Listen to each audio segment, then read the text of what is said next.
A parched and forbidding wasteland to those who've journeyed through it over the years, the Western Mojave is a harsh, inhospitable land of sometimes stunning contrasts. A land of bone-chilling nights and griddle-hot days, of violent dust storms and mesmerizing sunsets. The primitive landscape is dominated by one truly remarkable feature. When she first gazed upon it early in this century, homesteader Jeanette Darr said of it, "I thought it was the jumping-off place of creation, that curiously flat wasteland called Dry Lake." Many years later, however, aviation pioneer General Albert Boyd would call it God's gift to the Air Force. First formed in the Pleistocene epoch, Rogers Dry Lake is one of nature's most unique creations. The flattest and hardest of all natural landforms, its parched clay and silt surface undergoes a timeless cycle of renewal each year, as water from winter storms is swept back and forth by desert winds, smoothing it out to an almost glass-like flatness. Spreading out over 65 square miles, it is the largest geological formation of its kind in the world. The open spaces of the high desert, its isolation, arid climate, the clear blue skies overhead, and, most importantly, the vast expanse of lake bed, were what caught the attention of then Lieutenant Colonel Hap Arnold when in 1933 he was looking about for a bombing and gunnery range for his Marchfield squadrons. Where others had seen a curiously flat wasteland, Hap Arnold saw a natural airfield. In September of that year, a small contingent of troops arrived at the spot then called Muroc and laid out a bombing and gunnery range along the east shore of the lake bed.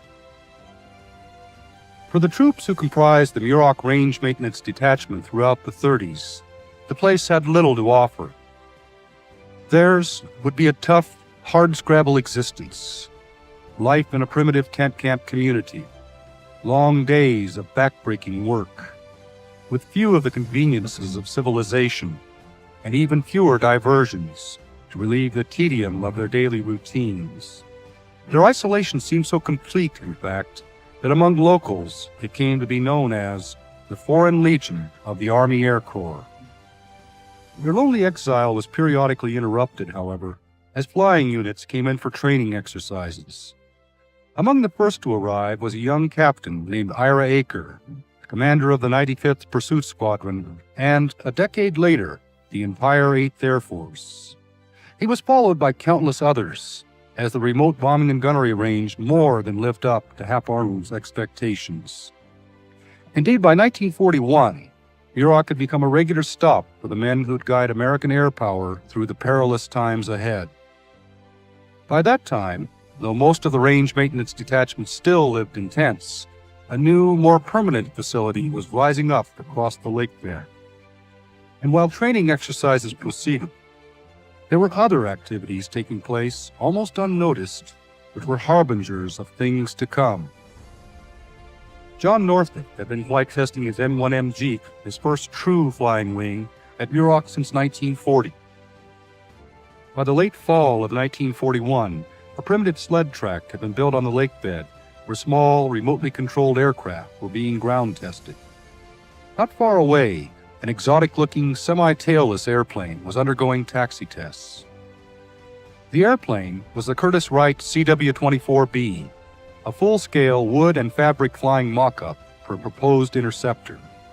Now all but forgotten, the CW-24B lifted off from the parched surface of the lake bed for the first time on December 2, 1941, thereby becoming the first of more than 100 airplanes that would complete their maiden flights at this out-of-the-way place on the high deserts. 5 days later, the Japanese attacked Pearl Harbor, and Muroc suddenly erupted with activity as troops and flying units from all over the country hastily assembled there. Barracks, hangars, mess halls, and other facilities, marvels of tar paper wire and wood, as one of the troops called them, went up almost overnight on what became known as South Base. And in July of 1942, Muroc Army Air Base finally became a separate post. Its primary mission was to provide final combat training for fighter and bomber crews, and throughout the war years, thousands of young men would pass through it just prior to overseas deployment. It was at Muroc in 1942, for example, that Lieutenant Colonel Curtis LeMay first assembled and trained his famed 305th Bomb Group, molding it into a legendary fighting unit which set new standards for effectiveness in the mighty 8th Air Force. And it was to Muroc late in the war that by then Major General LeMay would send the cream of his 21st Air Force for B-29 Lead Crew training as they prepared for the final assault on Japan. It was at Muroc these crews perfected their ability to navigate over vast distances and employ their bombing equipment with the kind of pinpoint accuracy which would have such a decisive impact on the outcome of the Pacific War.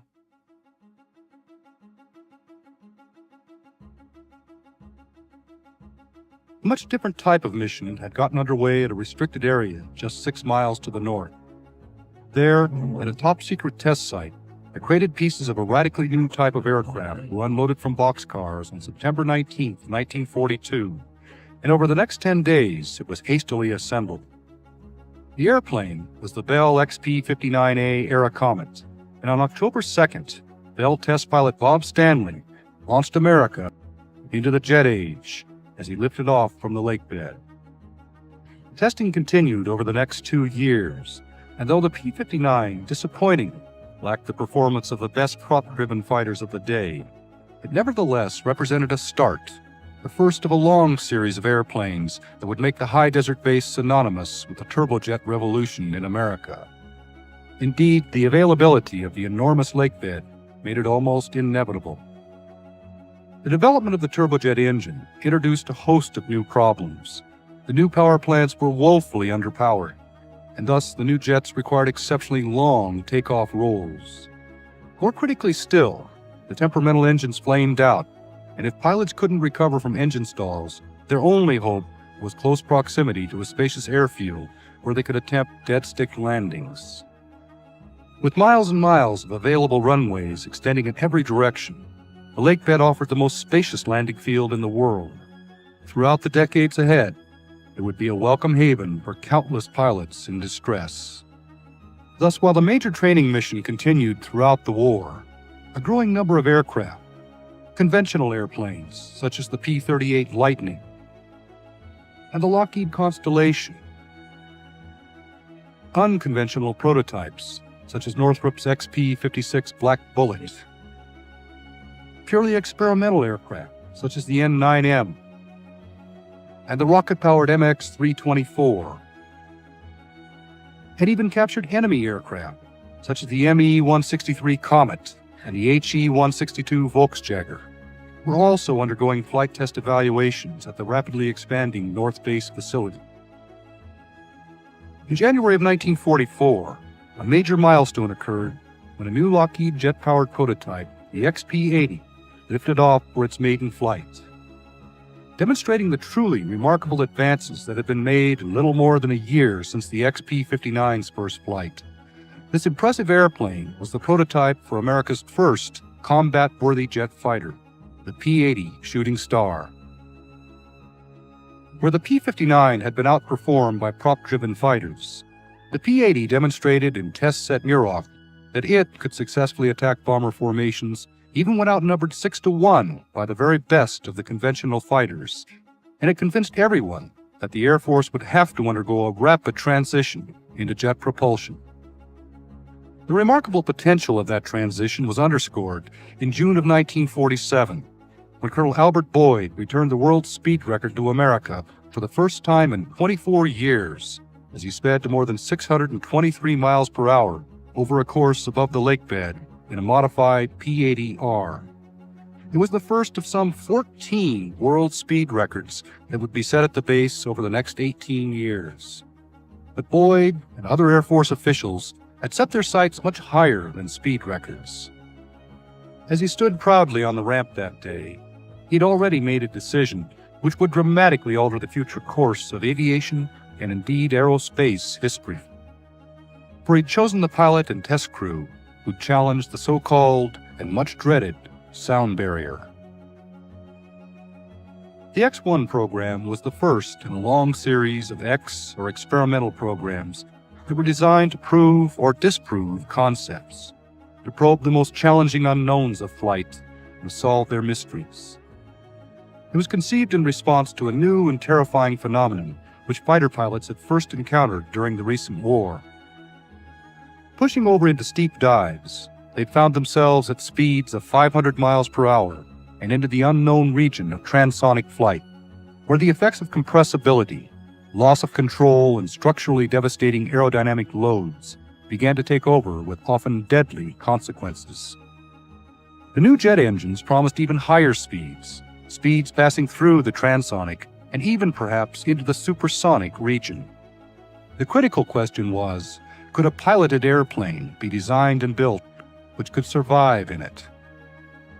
The aircraft designed to make the assault was the bullet-shaped, rocket-powered Bell X-1, and the man who would try to fly it through the sonic wall was a young Air Force captain named Chuck Yeager.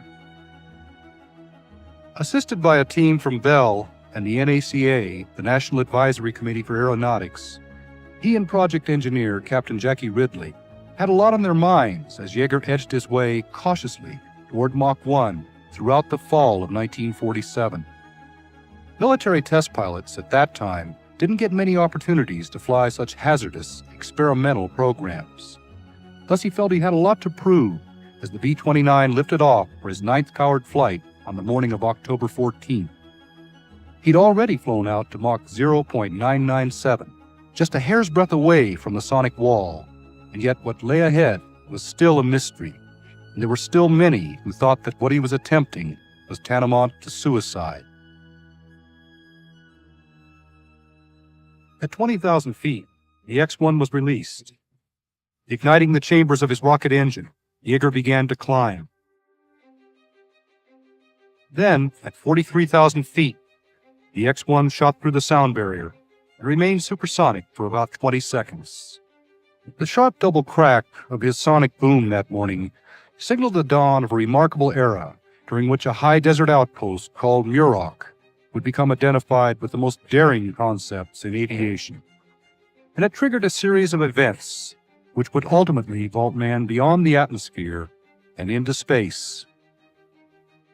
But first, the remarkable potential of the turbojet engine had to be realized, and there were perplexing challenges to be overcome before that could happen. Not only were the early engines underpowered, they also consumed enormous quantities of fuel, and this severely limited range capability. Turboprops offered an attractive alternative, but the XP-81's performance simply couldn't match that promised by pure jet configurations. The XF-85 embodied the so-called parasite concept. Designed to be carried in the bomb bay of a heavy bomber, it would be carried deep into enemy territory, released, chase off enemy interceptors, and then return and hook up with the mother ship. On the first hookup attempt, however, the test pilot was nearly decapitated. And though a successful hookup was ultimately accomplished, the idea wasn't really practical. Another solution was to build big fighters, which could carry vast quantities of fuel. But this was a self-defeating solution, producing increased weight and drag, which imposed unacceptable performance penalties. Thus, most of the long procession of fighter prototypes that were put through their paces at Muroc during the post-war years represented little more than transitional designs, as engine designers tried to build more powerful and fuel-efficient engines, and aircraft designers struggled to develop airframes that could optimize their potential. Most of the new prototypes were overweight, underpowered, and during a time of dramatic technological breakthroughs, already obsolete compared to new designs then coming off the drawing boards. The North American XF-86 was by far the most successful of these transitional designs. The first American jet to employ swept wings to delay the onset of compressibility and enhance high-speed maneuverability. It was already diving to supersonic speeds just 6 months after it first flew in October of 1947. And it went on to enjoy a better than 10-to-1 kill ratio against enemy fighters in hostile skies over Korea. Post-war bomber development ran into many of the same problems encountered by the fighter programs. Most of the new prototype bombers on the ramp at Muroc represented early attempts to blend the new turbojet technology with conventional aerodynamic designs. In fact, America's first jet bomber, the Douglas XB-43, resulted from a simple, straightforward modification of the piston-engined XB-42. Graceful and streamlined, the XB-46 was already considered obsolete when it arrived at Muroc at the end of its first flight in April of 1947. And the robust B-45, though it went into operational service, was, from the very outset, never intended to serve as anything more than an interim bomber. As with the fighters, first true advance came with the introduction of swept wings on Boeing's B-47. Capable of speeds in excess of 600 miles per hour, this airplane was developed into the thoroughbred of the Air Force's post-war bomber fleet. The most radical design by far, however, was Northrop's Mammoth Flying Wing. Originally designed with a complicated system of pusher props and designated the XB-35, it was ultimately reconfigured with jets and transformed into the majestic YB-49.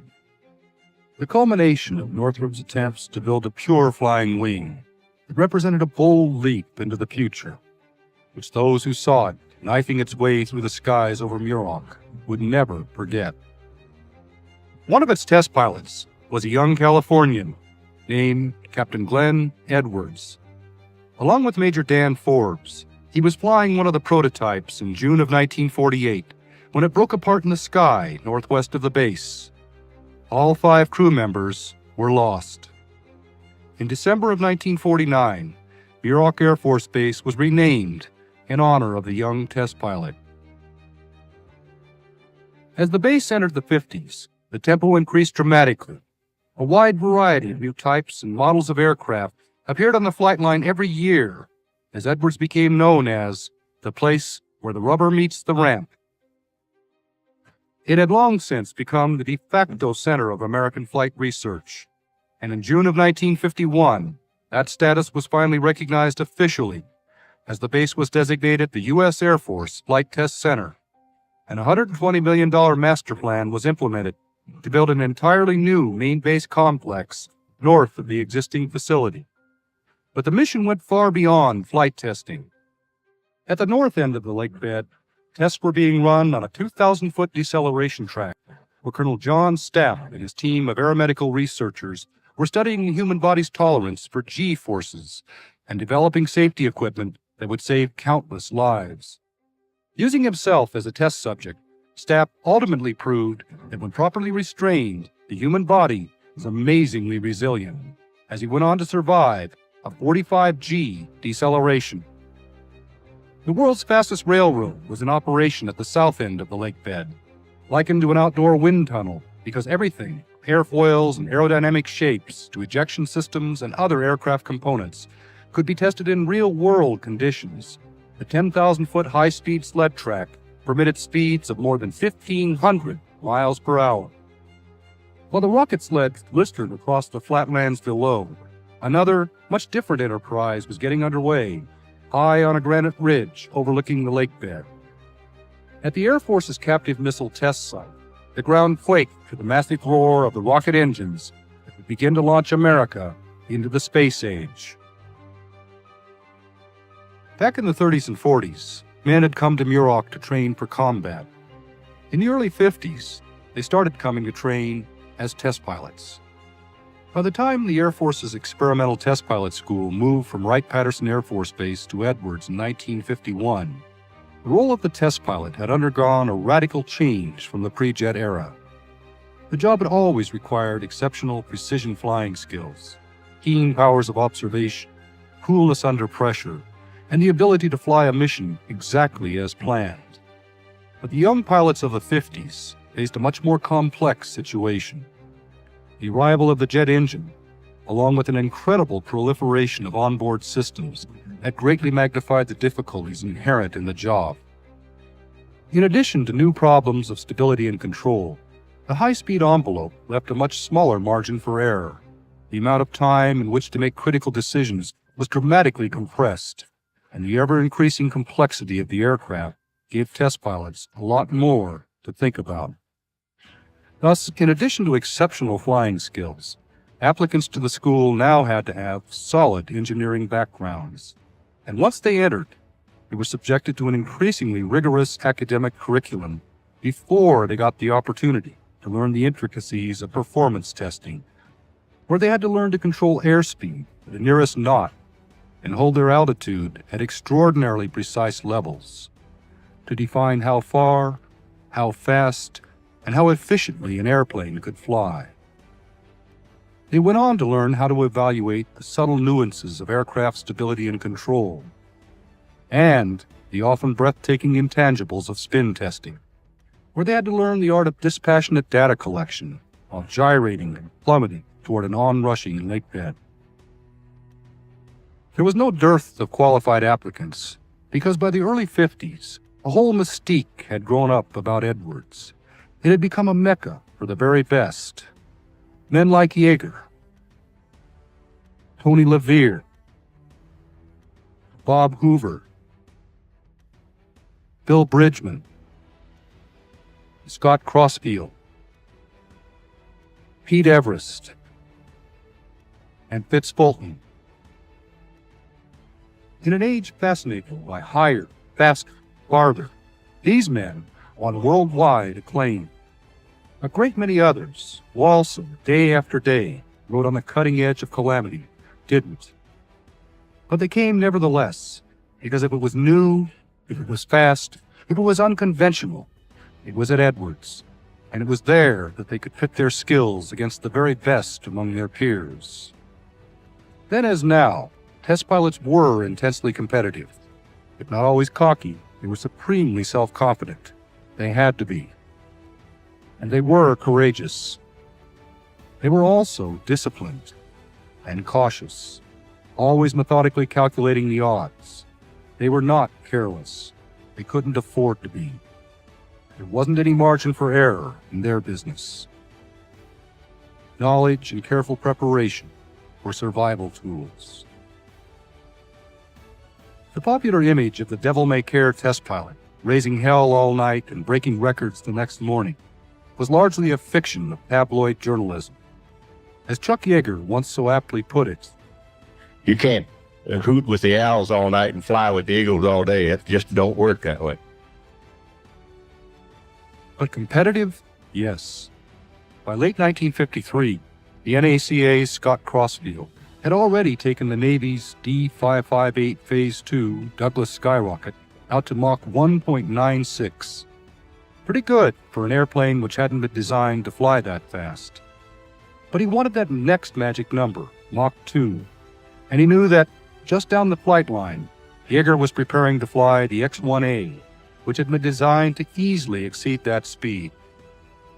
On November 20th, he went up knowing it would be his last chance, and flying an extraordinarily precise profile, he was able to hit Mach 2.005 in a shallow dive. 3 weeks later, Yeager went up intending to obliterate his rival's new record. And indeed he did. But shortly after hitting Mach 2.44, 1,650 miles per hour, he encountered something terrifyingly new as the X-1A tumbled violently out of control. It was called inertial coupling. The X-1A was literally spinning about all three of its axes. Somehow, after tumbling downward wildly for more than 40,000 feet, he recovered to level flight, and with superb flying skill, brought the airplane back to fly another day. And just 8 months later, Major Kit Murray flew it up above 90,000 feet. Their records would stand for less than 3 years. By July of 1956, Lieutenant Colonel Pete Everest had flown the Bell X-2 all the way out to Mach 2.87, where he began to encounter the effects of aerodynamic heating. But he warned of serious stability problems at that speed.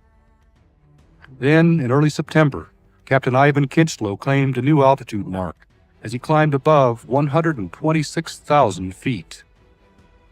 3 weeks later, on his first flight in a rocket airplane, Captain Mel Apt took it up for an assault on Mach 3. He sped to Mach 3.2 that day, more than 2,000 miles per hour, and became the fastest man alive, but only for brief moments. Shortly after hitting top speed, the X-2 spun violently out of control. Bitten, like Yeager, by inertial coupling, Apt struggled gamely to recover the craft. His efforts were in vain. Mach 3 had been conquered, but at a terrible price. Not all of the research involved rocket planes. The Air Force, along with the NACA, conducted a whole series of programs with exotic research vehicles. The XF-92A demonstrated the feasibility of the Delta Wing and introduced pilots to the touchiness of hydraulically boosted, irreversible flight controls. The needle-nose X-3 Flying Stiletto was ultimately used to explore the problem of high-speed instability. The X-4 Bantam to study the transonic flying qualities of a swept-wing, semi-tailless design. The X-5 demonstrated the performance advantages to be gained by sweeping the wings forward and aft in flight, a concept that would later bear fruit in the design of several frontline combat aircraft. And the unmanned Mach 2 X-10 laid the foundation for remote control of a variety of high-performance air vehicles. Runway vulnerability had long been a major concern. Project Zelmo, for zero-length launch and matte landing, was one of the solutions posed to deal with it. The Zell part proved feasible. Strap a rocket booster on the belly of an F-84, ignite it, and 2.5 seconds later, you're safely airborne. But the Mal part proved just a little more difficult. Zelmo was not the answer. What was needed were true VTOL, or vertical takeoff and landing airplanes. Powered by counter-rotating props, the XF-V1 was supposed to take off or land vertically and transition to conventional flight. Though capable of in-flight transitions, it never achieved either a vertical takeoff or landing. But the jet-powered X-13 Vertijet successfully demonstrated both. And by proving that VTOL flight was possible on jet thrust alone, it opened up a whole new arena of flight. All of the esoteric data from the research programs was applied to the development of new operational designs, and the 50s finally saw the culmination of the turbojet revolution with the development of aircraft which embodied a mature blending of efficient turbojet propulsion and streamlined aerodynamic design. This was nowhere more evident than with the arrival of the famous Century series of truly supersonic fighters. The F-100 Super Sabre, the F-101 Voodoo, the 102 Delta Dagger, the Mach 2 F-104 Starfighter,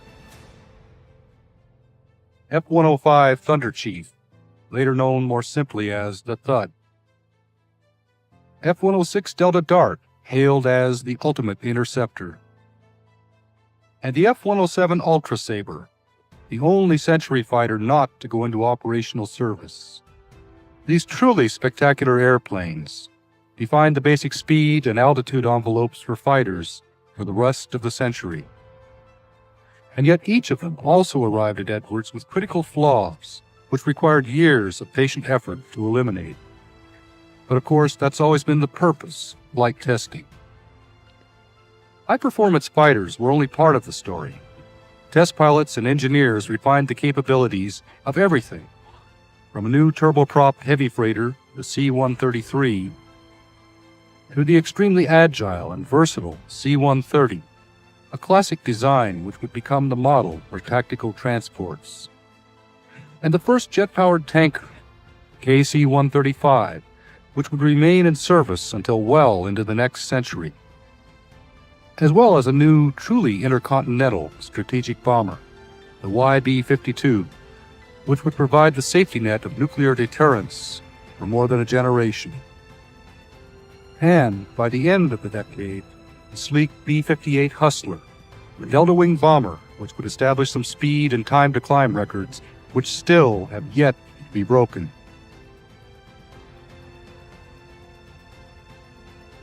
As the 60s opened, a group of pilots were undergoing zero-G and other types of training at Edwards. They'd go on to win celebrity status as the Mercury astronauts. They were the first of 3 groups of astronauts whose exploits would remain front-page news as they were catapulted into space in cone-shaped capsules. But there was another group of pilots at Edwards who would make the journey by much different means, in a rocket-powered airplane, North American X-15. As the decade opened, Scott Crossfield, who had helped design the airplane, was completing its flight worthiness demonstration in preparation for the combined Air Force, NASA, and Navy program, which would probe the unknowns of hypersonic and near-space flight. Then, within the brief span of 8 months in 1961, the X-15's awesome potential was finally unleashed, as it became the first aircraft to exceed Mach 4, 5, and 6. The pilot who made each of those flights, Major Robert M. White, was also the first to fly it in space, as he climbed above 300,000 feet the following year. And in August of 1963, NASA's Joe Walker took it all the way up to 354,000 feet, 67 miles above the Earth's surface, a record which still stands. 12 men flew the X-15. 8 of them became astronauts by flying an airplane through space.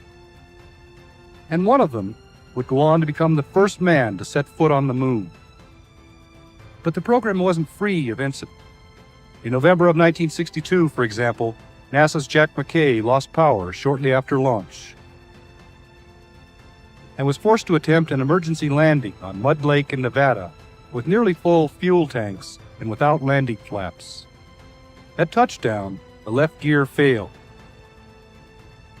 McKay survived the incident, but the airplane looked like a total loss. It was resurrected, however, as the X-15A2, and with a pair of jettisonable external fuel tanks to enable it to reach for higher speeds, and covered with a thermal protection coating to protect it from the 2,000-degree heat expected at those speeds. Major Pete Knight took it all the way out to Mach 6.7, 4,520 miles per hour, one day in October of 1967.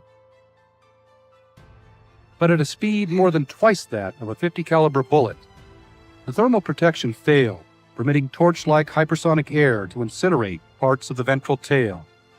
And only by dint of his exceptional piloting skills was he able to bring it safely back. Charred by its wild ride through the inferno of re-entry, it would never fly again.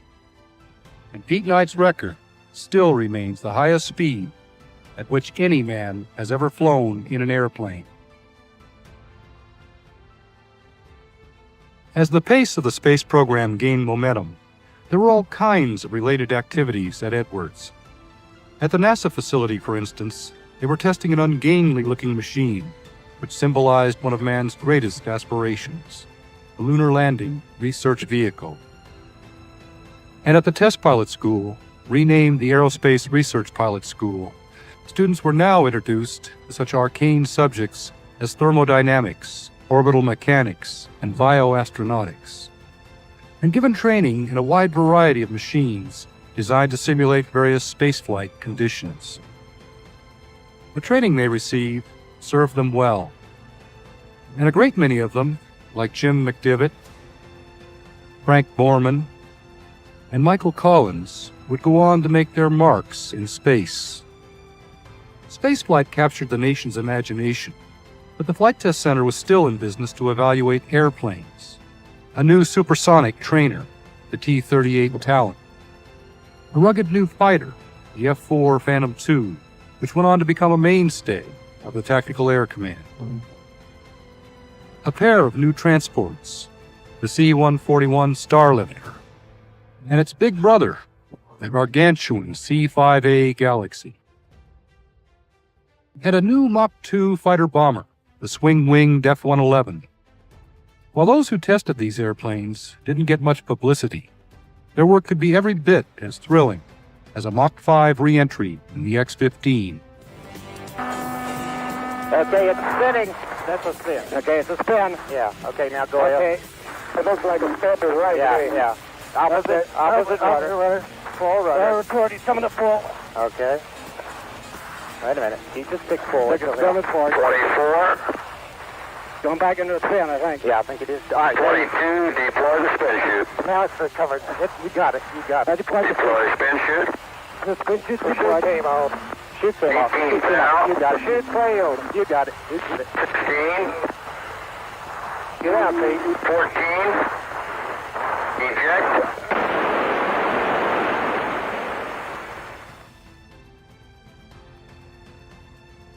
There were a pair of aircraft whose incredibly advanced capabilities still dazzled the imagination. The mammoth 500,000-pound XB-70 Valkyrie was almost routine, flown at Mach 3 speeds and altitudes of 70,000 feet. More impressive still was the mysterious YF-12 Blackbird. Predecessor of the legendary SR-71, this remarkable airplane was able to cruise for extended periods at speeds in excess of Mach 3 and at altitudes somewhere above 80,000 feet. On a single day at Edwards in May of 1965, it set no less than 9 world speed and altitude records without in any way taxing its full potential. While some pilots cruised along at better than 2,000 miles per hour, others explored the concept of laminar flow control, the elimination of drag-inducing boundary layer turbulence over the wings of the X-21A. And still others continued to study VTOL flight. The experimental X-18 tilt-wing aircraft spawned the much more ambitious XC-142. Pilots could transition its entire wing and engine assembly to the vertical for takeoff, and then to the horizontal for conventional flight. Though a feasible concept, the future still seemed to lie with jet thrust, and the XB-5 employed that thrust to drive counter-rotating fans within its wings to create vertical lift. More radical still, the XB-6A Kestrel relied upon vector thrust, provided by its powerful turbofan engine and channeled through rotating nozzles. The technology so ably demonstrated by this experimental airplane would be applied directly to the design of the successful Harrier and AV-8 combat aircraft of today. It was called the Flying Bathtub. Fabricated from steel tubing and plywood, the M2F-1 was the first in a series of curious-looking, wingless craft that descended to landings on Rogers Dry Lake from the mid-60s through the early 70s.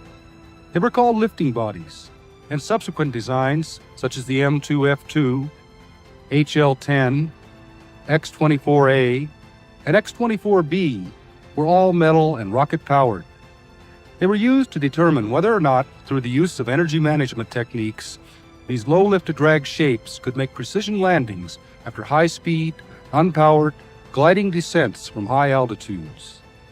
The descents in these craft, NASA's Milt Thompson noted, were so rapid that the lake bed rushes up towards you like a straight arm from a fullback. Nevertheless, they demonstrated that they could indeed make precision landings, even on concrete runways, with remarkable touchdown accuracies. And in doing so, they made a signal contribution to the American space effort because they validated the approach and landing techniques that would later be employed by the first true spaceships, the Space Shuttle. Edwards witnessed the beginning of a new revolution during the 70s, whereas in the past, the emphasis had been on making airplanes fly faster and higher. Now it was on making them fly more efficiently. A wide array of new aerodynamic concepts and sophisticated systems based on high-speed computers made this possible. In the early 70s, NASA modified an F-8 Crusader to explore a new aerodynamic concept, the supercritical wing. Flattened on top and tapering downward at the trailing edge, the thin wing promised enormous performance advantages, permitting jetliners to increase their speeds while burning less fuel. The success of this program gave rise to the NASA Air Force F-111 Transonic Aircraft program, in which the concept was explored for possible military applications. The advent of compact, high-speed digital computers enabled NASA to explore the potential of fly-by-wire flight controls on another modified F-8. In addition to their speed and light weight, constantly active controls combined with electronic sensors could provide artificial stability, and thus relieve designers of the burden of having to build inherently stable aircraft, and focus instead on peak performance and agility. The Air Force went on to pursue the logic of the electronics revolution with the Digitac A-7 aircraft, which provided the pilot with selectable control modes, each of them tailored to optimize the craft's tracking and handling qualities for a specific weapons delivery task, such as bombing, or air-to-air, or air-to-ground gunnery. The advantages conferred by these and other new technologies were quickly applied to new operational designs. The YF-16 Fighting Falcon, for example, was the first to employ digital fly-by-wire, which permitted it to be inherently unstable and thus far more responsive and agile than any other fighter of its generation. It also permitted the F-16 to be used as a testbed to investigate newer control-configured concepts, which could be applied to future generation fighter designs.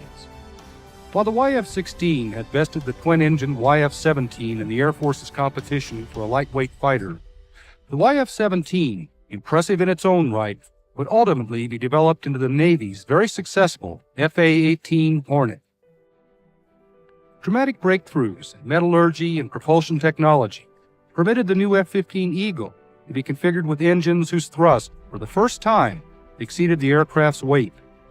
The first Air Force fighter designed specifically for the air superiority role since the legendary F-86, its unparalleled performance, combined with its vast array of sophisticated radar and fire control systems, provided it with an unparalleled combat capability. It had also been years since the Air Force had dedicated an aircraft solely to close air support. That gap was filled in the early 70s when the YA-9 flew head-to-head against the YA-10 in a competition ultimately won by the A-10. Literally built around a 30mm cannon, the Thunderbolt II was developed into a combat system capable of delivering awesome and destructive firepower. While test pilots at Edwards evaluated the capabilities of a new advanced tanker cargo aircraft, the wide-body KC-10 Extender, flight researchers were also investigating the future of air transport with the YC-14 and 15. A pair of short takeoff and landing technology demonstrators embodying the latest concepts in aerodynamics, propulsion, and flight controls, which would be applied directly to the next generation of cargo aircraft. For the first time in more than 2 decades, the combat potential of a new intercontinental strategic bomber was also evaluated. The B-1A was designed to contend with the revolution in air defense technologies which had taken place since the late 50s. Instead of speed and altitude, elusiveness was now the key to the penetration of enemy airspace. And the terrain-hugging B-1 was designed to evade enemy radar by flying fast and low. Many said, however, that the day of the manned bomber was past, and in the late 70s, it was canceled. But to paraphrase Mark Twain, all reports of the demise of the manned bomber and the B-1 were quite premature. For the interim, an old warhorse, the venerable B-52, was updated with new avionics, tested as a standoff launch platform for sophisticated air-launched cruise missiles capable of navigating on their own over hundreds of miles of terrain, hitting a target on the center's Utah Test and Training Range with pinpoint accuracy. It would never fly in space, or even exceed the speed of sound, but the Shuttle Enterprise set the stage for sister ships that would. Launched from atop a 747 jumbo jet, it would make a critical series of unpowered approach and landing tests at Edwards during 1977 that paved the way for man's first gliding descents from outer space. And indeed, just 4 years later, in April of 1981, Edwards once again became the scene of high drama as the Space Shuttle Columbia's wheels touched down on Rogers Dry Lake after it had passed through a fiery re-entry at more than 17,000 miles per hour halfway around the globe. The shuttles marked the dawn of a new era in space exploration, the era of reusable space vehicles, true spaceships, and it seemed only fitting that Edwards, where so much aerospace history had been made, where so much of the work that had made the shuttle possible had been accomplished, that Edwards should be the site of its milestone flights. While shuttle operations proceeded, flight researchers at Edwards continued to advance knowledge in the aeronautical realm throughout the 1980s, as they studied the characteristics of unique aircraft, such as NASA's scissor-winged AD-1, which was tested to explore the possible performance advantages to be gained by pivoting an airplane's entire wing while in flight. Benefiting from remarkable advances in composite materials, the X-29 soared on blade-thin wings that actually swept forward so that Air Force and NASA researchers could explore the configuration's potential for enhanced agility, better low-speed handling qualities, and lower stall speeds. The Advanced Fighter Technology Integration, or AFTI F-111, explored the performance advantages promised by a mission-adaptive wing. A flexible, absolutely smooth-surfaced, variable cambered wing, which could be configured to optimize maneuverability, performance, and fuel efficiency for each phase of the airplane's envelope. And the AFTI F-16, which incorporated features permitting it to fly as no other aircraft had ever flown. A triplex digital flight control system and forward-mounted canards, for example, that permitted it to turn without banking. A voice-actuated command system, an automated maneuvering attack system, and a host of other new technologies applicable to the whole spectrum of tactical combat operations. The Air Force's short takeoff and landing and maneuvering technology demonstrator F-15 was yet another one-of-a-kind testbed. Configured with two-dimensional thrust vectoring and reversing engine nozzles, it demonstrated much enhanced agility and dramatically improved STOL capabilities. Over the years, veteran test pilot Fitz Fulton had skillfully guided many a stricken ship to safe landings at Edwards. But in December of 1984, he was sitting in a cockpit on the ground as he intentionally guided a perfectly healthy 720 jetliner to a crash landing. The test was conducted to evaluate a fuel additive, which promised to prevent the ignition of massive fireballs. It obviously didn't work, and predictably, reporters called the test failure. They were wrong. Not only did it demonstrate the ineffectiveness of the additive, it also provided a wealth of information that would enhance flight safety in the future. One of the most spectacular events of the 80s, however, occurred not on the lake bed, but high over the Pacific, where Major Doug Pearson prepared to find the proverbial needle in a haystack as he launched a missile toward a satellite orbiting high overhead. Eagle 06 is in the recovery. Hey, here, you beautiful son of a bitch! God, is that beautiful? F-15s all over the sky, a missile going up. Nail that Hummer. I had to do one little roll anyway. The anti-satellite missile scored a direct hit in a technological feat which might never again be duplicated. One-of-a-kind aircraft and events have become almost commonplace at Edwards over the years, but they represent only a small part of the center's workload. The primary job has always been to ensure that, if the need arises, American air crews will go into combat with the most effective and reliable operational aircraft in the world. And it continued to meet this challenge as the capabilities of existing systems were refined and expanded, and as dynamic new capabilities, such as the Lantern system, were added. The painstaking development of this system at Edwards paid off dramatically, as Lantern proved it could deny adversaries the once comforting sanctuary of night. Because they're expected to have extended service lives, modern combat planes are designed with an enormous amount of growth potential, which will enable them to meet new requirements and keep up with the rapid pace of technological change.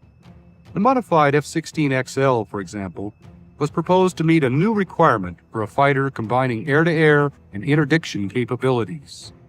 Its potential was compared with that of the twin-engine F-15 in an evaluation which ultimately resulted in the development of the new F-15E dual-role fighter, a craft which would go on to prove its remarkable combat effectiveness in the Persian Gulf. All airplanes, and especially highly sophisticated combat airplanes, suffer growing pains as they pass through the lengthy ordeal of development. The B-1B, revived in the early 80s, certainly had more than its share of critics throughout the decade. But it truly represented an amalgam of incredibly complex, state-of-the-art systems, and despite its critics, it was developed into the most potent penetrating bomber in the world. More impressive still, promising the ability to penetrate any airspace without the need for complex defensive avionics.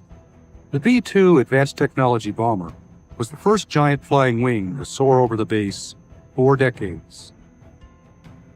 Its thin silhouette, compound curves, its stealth technology, promised the ultimate cloak of invisibility, even against the most sophisticated air defense radar systems. Like the turbojet engine 4 decades earlier, stealth technology promised to revolutionize the design and capabilities of combat aircraft. And as the Flight Test Center entered the 90s and began to face the tremendous technological challenges of the 21st century, it was engaged in the evaluation of a pair of competing designs which embodied the latest in that technology. The radically different appearance of the YF-22 and the YF-23 was really but a pale reflection of the quantum leap in capabilities which each represented. Built for stealth, they were also beneficiaries of the many technologies, innovative concepts, which had recently proven their worth in tests at Edwards. Indeed, they took them a step or more further and blended them into fighter prototypes whose stretched the imagination. To fighter jocks from any previous era, for example, the possibility that they could cruise at supersonic speeds without use of an afterburner was little more than a fantasy dream. In these aircraft, the dream became reality. Incredibly worthy opponents, only one could win. And in April 1991, the YF-22 was selected to project American air power into the 21st century as the Advanced Tactical Fighter. Flight testing such craft has become a remarkably complex operation. Where once, not so long ago, V-pads and pilot recall provided practically the only instrumentation, systems-intensive fighters are now instrumented for as many as 4,000 different parameters, and the data is telemetered instantly to the ground for analysis even before the pilot touches down. We're in an age of spiraling technology, especially in the burgeoning field of electronic systems, and this has created an information explosion which makes each flight test hour incredibly valuable and costly. To reduce those costs, the Flight Test Center has built up an impressive ground test capability in recent years, the largest anechoic chamber in the nation, a neighboring facility for integrated avionics testing, and a test and evaluation mission simulator. They comprise the core of a capability to thoroughly test a full range of onboard electronic systems on the ground before they're subjected to the real world of flight test, where indeed they'll always still have to ultimately prove their worth. Edwards has been called a place where dreams take flight. And truly, for more than 40 years, the Air Force, indeed the whole world of aerospace, has continued to meet its future in the skies above its sprawling expanse. The history of the base is a kaleidoscope of images representing man's greatest achievements in flight. There's a special feeling that one gets there, an awareness of continuity. The lake bed remains a welcome haven for pilots in distress. An uncommon sense of achievement and tradition, unforgettable links to the legendary past, and an overpowering feeling of expectation, of a limitless future, and almost an article of faith, the belief that if it can happen, it will probably happen here. The story of Edwards, then, is a fabric woven of change and continuity, and so well symbolized in the Flight Test Center's logo. For the legend at its base, ad inexplorata, Latin for toward the unexplored, is really more than just a motto. It represents a bridge, between its past, its present, and its future.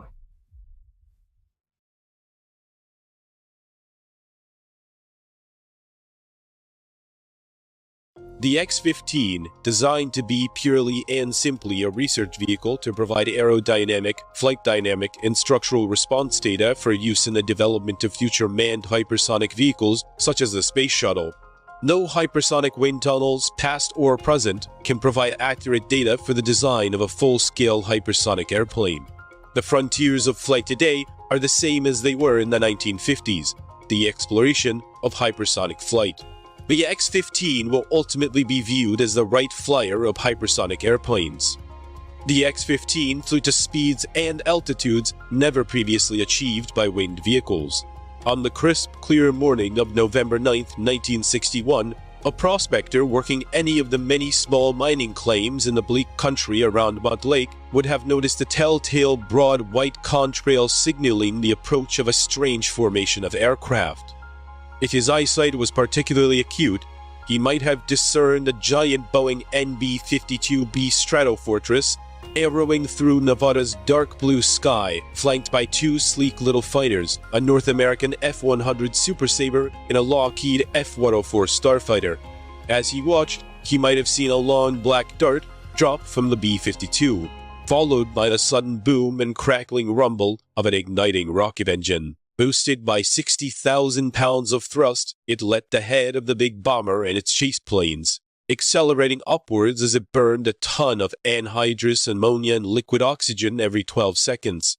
It arced into the trans-atmosphere, its white exhaust trail pointing like a finger toward the future. Not quite 90 seconds later, it was level at 102,000 feet, streaking towards Edwards Air Force Base in Southern California at Mach 6.04.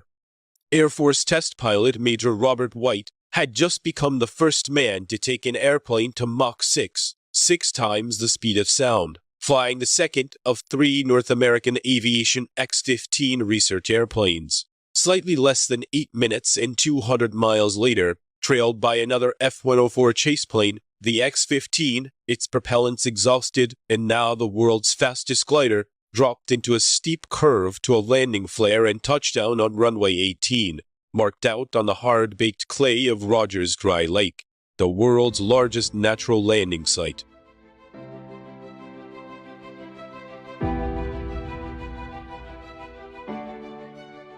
The X-15 program was a natural outgrowth of progression of aviation since the time of the Wrights. The biplane had given way to the streamlined monoplane, and by the late 1930s, the first experimental jet engines had appeared, promising an era of high-speed flight.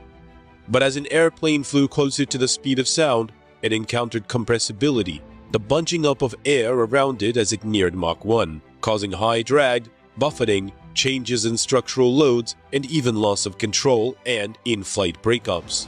For more than a decade, until Chuck Yeager flew the first Bell XS-1, later X-1, to Mach 1.06 in October of 1947, it seemed that the speed of sound might indeed be a barrier to the future flight.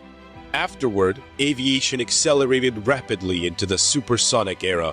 Mach 2 fell to Scott Crossfield and the second Douglas D-558-2 skyrocket in November 1953, and Mach 3 to Captain Mel Apt and the first Bell X-2 in September 1956, though tragically, he perished when the plane went out of control during its return to Edwards.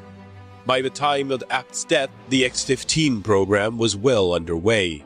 Its designers faced formidable challenges. Bell had built advanced variants of the X-1 that could excel at Mach 2 and 90,000 feet, and the swept-wing X-2 could climb above 125,000 feet. Both hinted at control challenges the X-15 would face. In 1956, when test pilot Captain Ivan C. Kinch coasted to above 126,000 feet, his X-2 was like an artillery shell following a ballistic parabola. Near the top of its climb, as the plane decelerated after its rocket engine ran out of propellant, its ailerons, elevators, and rudder were useless due to the very low dynamic pressure encountered as it passed through the upper atmosphere. The X-2 began a slow left roll, arced over the top of its ballistic parabola, and, As its speed and, consequently, dynamic pressure increased in the lower atmosphere, its flight controls regained their effectiveness, and Kinchlow was able to guide it back to a safe landing on Edwards Broad Lake bed. Clearly, flying above 100,000 feet, future rocket planes would require reaction controls, small jet thrusters such as those employed on the first manned spacecraft, in addition to conventional aerodynamic control surfaces. Aerodynamic heating in the high-altitude environment pose their own problems. Unlike supersonic flight, which is differentiated by the speed of sound and the distinctive crack of a sonic boom, hypersonic flight is characterized primarily by increasing aerodynamic heating with intensity hot airflows and sharply angled shock waves washing over the structure, their interactions producing even greater heat. The structure could not be conventional, for the plane would be subject to skin temperatures above 1,000 degrees Fahrenheit, necessitating extensive thermal protection. Inside the fully pressurized cockpit, the pilot would be more astronaut than airman, wearing a pressure suit and helmet capable of functioning in space-like conditions should cabin pressure be lost. Interest in hypersonic flight predated the supersonic revolution. The three great prophets of the space age, Russia's Konstantin Tsiolkovsky, the Romanian-German Hermann Oberth, and America's Robert Goddard, all advocated hypersonic airplanes as a means of flying into space, and German rocket enthusiast Max Valier, before his death and the explosion of an experimental rocket engine, recommended developing rocket-powered either planes as intercontinental airliners. In the 1930s, Austrian engineer Eugen Sanger and the mathematician Irene Brett undertook the world's first science-based hypersonic design, their so-called Silbervogel, Silver Bird. Proposed as a space transport and later as a global strike aircraft, it became an extraordinarily influential design study. Right after World War II, Joseph Stalin, according to a Soviet military defector, even sent a team into Western Europe on a fruitless mission to kidnap authors, hoping that Soviet Sanga planes would make it easier for us to talk to the gentleman shopkeeper Harry Truman. The combination of the Sanga-Brett study and example of the Nazi A4V2 ballistic missile greatly simulated post-war American, Soviet, and European interest in rockets, missiles, and hypersonic aircraft. While the Sanga-Brett study had been purely theoretical, the A4 program had extensively studied Mach 4 plus wing derivatives, one of which, the A4B, flew before war's end, though it broke up during its terminal glide to Earth. The Soviet-American race to develop atomic-armed ballistic missiles fostered heating and re-entry studies, evolution of the blunt body re-entry shape, and high-temperature materials research. It also encouraged studies of rocket-boosted winged global-ranging hypersonic vehicles, even orbital spacecraft. In America, from all this sprang the X-15 and X-20 programs, though the latter never flew. The roots of the X-15 reflected a broad base of military, industrial, and governmental research support. In 1951, Robert Woods, Bell Aircraft Corporation's chief engineer and a member of the National Advisory Committee for Aeronautics, prestigious aeronautics committee, called for development of new research airplane with performance similar to the A4s. His continued pressure led NACA's executive committee to endorse, a year later, investigating flight conditions between Mach 4 and Mach 10. The agency formed a hypersonic study committee under Langley Aeronautical Laboratory, now NASA Langley Research Center, engineer Clinton Brown, which subsequently advocated greatly expanded ground and flight research tests using models and specialized test techniques. The committee even suggested modifying the X-2 with a strap-on booster to increase performance above Mach 4, adding reaction controls for flight safety. Program delays and eventual loss of both airplane doomed that idea. In 1953, the Air Force's Scientific Advisory Board concluded the time is ripe for a Mach 5 to 7 hypersonic vehicle, and the U.S. Navy's Office of Naval Research issued a study contract to Douglas for a Mach 7 plus design, tentatively designated the D558-3. Air Force and Navy interest proved crucial to getting the X-15 program off the drawing board and into the air. The next year, 1954, marked the genesis of the X-15. Another NACA study team, headed by John Becker, undertook preliminary design of a Mach 6 rocket-boosted hypersonic research airplane. It had a nickel alloy and connel structure, rocket-like four-fin tail, and off-shelf rockets from the Hermes program. Becker's study anticipated many of the X-15's features and encouraged NACA that summer to invite the military services to join with it in developing such an aircraft. In October, they formed the NACA Air Force Navy Research Aircraft Committee, subsequently known as the X-15 Committee. A joint program directive issued on December 23rd gave technical oversight to NACA and design and construction authority to the Air Force. The Navy and Air Force would jointly fund the effort. The Air Force supervised the design competition in 1955 between Bell, Douglas, North American, and Republic. Bell's Robert Woods, who had launched the company's earlier X-1 effort, might reasonably have expected his firm to win, since it had already built and flown the X-1, X-2, and X-5. Douglas's Ed Heinemann, with his D-55A Skystreak and Skyrocket, plus the D-55-3 study, might have as well. Both companies produced relatively cheap designs, each promising to deliver 3 airplanes for a total cost of $36 million. Harrison's Stormy Storms, a veteran of North American's many fighter programs, led the design team that drafted his firm's entry at an estimated $56 million, the most expensive proposal. But both Bell and Douglas's designs were considered too technically risky, and Republic's, which was technically insufficient and also more costly than the Bell and Douglas proposals, came in last. Accordingly, despite the huge cost disparity, the Air Force notified North American on September 30th that it had won the competition. On June 11, 1956, after final negotiations, North American received a $42.9 million contract, about $349 million today, for the 3 X-15s. 3 months later, Reaction Motors Incorporated was awarded with a $10.7 million contract for their engines. The X-15 program involved far more than simply designing a new airplane, however novel it might be. Its rocket engine, pilot protection system, environmental controls and flight control system, as well as its flight test range, posed complex challenges. The X-15's XLR-99 engine, more than 3 times as powerful as the X-2s and 8 times as powerful as the X-1s, proved particularly risky. Developed by New Jersey-based Reaction Motors, the XLR-99 was based on the earlier XLR-30, used in the Navy's Viking high-altitude rocket program. Any hopes that the Viking experience would help with its design proved illusory. Unlike the XLR-30, which burned diluted alcohol and liquid oxygen, the 57,000-pound thrust XLR-99 burned 1,445 gallons of more explosive anhydrous ammonia and 1,000 gallons of iox. More significant, however, Tycol had to man-rate the engine, i.e., make it safe enough for operation in a piloted airplane, capable of repeated use, and both throttleable and restartable in flight.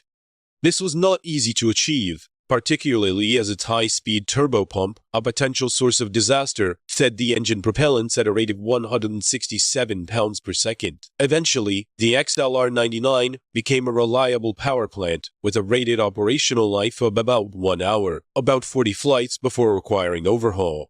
Such reliability came at a price for a far longer than anticipated development period, compelling North American to complete the first 2 X-15s with older XLR-11 engines for their proving flights.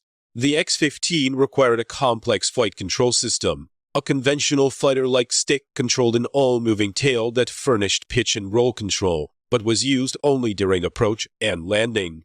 During high-G acceleration, climb, and re-entry, the pilot relied on a side-stick controller, a reaction control system operating small hydrogen peroxide jet thrusters located in the nose and wings, furnished pitch, roll, and yaw inputs at high altitudes, where conventional controls were ineffective. Eventually, the third X-15s flew with an adaptive flight control system that automatically compensated for changing dynamic pressure, blending the reactor control system with the conventional aerodynamic controls.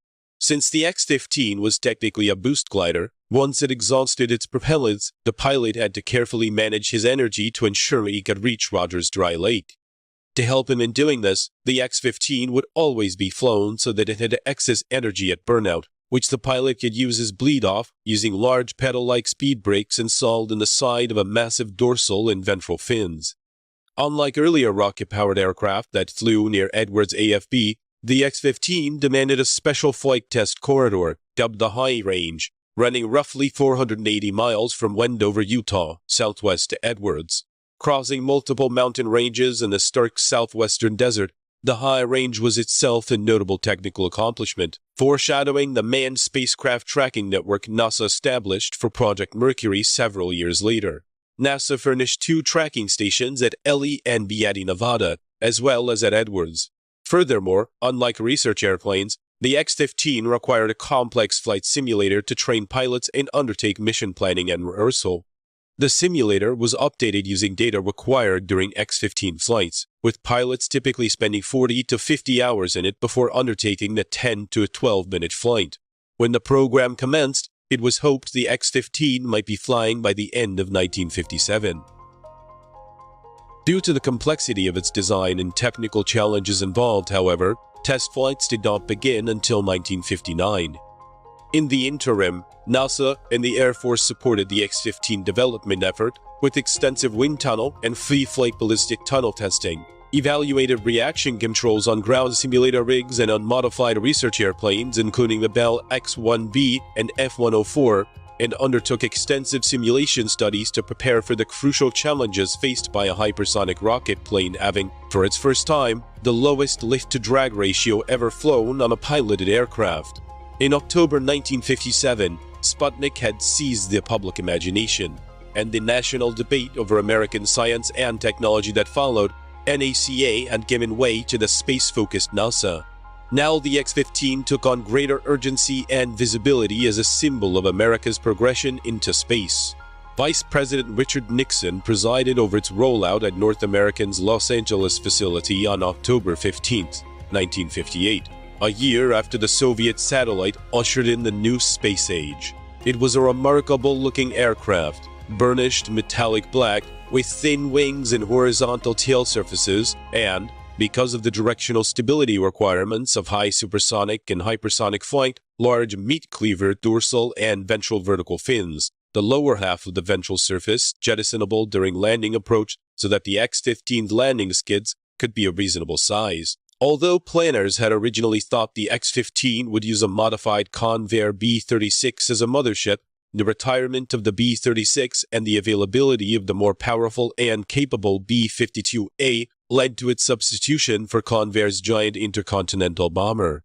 Early tests with the X-15 proved far from encouraging.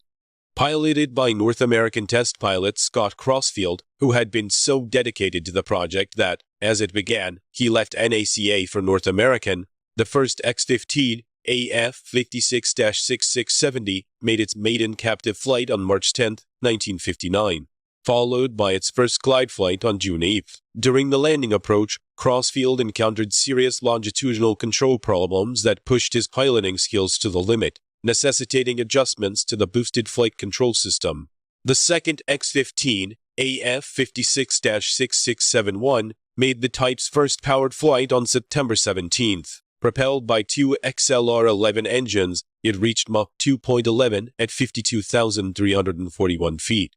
He completed another powered flight into Mach 2.15 a month later, but then, on November 5th, disaster struck when an engine fire forced an emergency landing on Muroc Dry Lake, during which 6,671 broke its back. While the second X-15 returned to North American for repairs and installation of its XLR-99, proving flights continued through 1960, with 670 still equipped with its interim XLR-11s. The third X-15, AF-56-6672, was the first completed with the big Tahical XLR-99. But during an Edwards ground test, the engine blew up, catapulting the rest of the airplane forward. Safe in its cockpit, Crossfield marveled at the X-15's strength and worried for the safety of crews trying to extricate him. The plane, like the second X-15, returned to North American for a rebuild. Not until November 15, 1960, 3 years late, would the X-15 fly with its XLR-99 engine, when Crossfield took 6671 to Mach 2.97, marking the end of its contractor flight test program. But now, the X-15 hits its stride. On March 7, 1961, Air Force Major Robert M. White became the first pilot to exceed Mach 4. He piloted the second X-15 across the hypersonic divide on June 23, attaining Mach 5.72. White completed a sonic trifecta by exceeding Mach 6 on November 9, as previously mentioned. Nor was the boyish airman the X-15's only record setter. On August 22, 1963, NASA research pilot Joseph Walker attained 354,200 feet in the third X-15, taking it into space.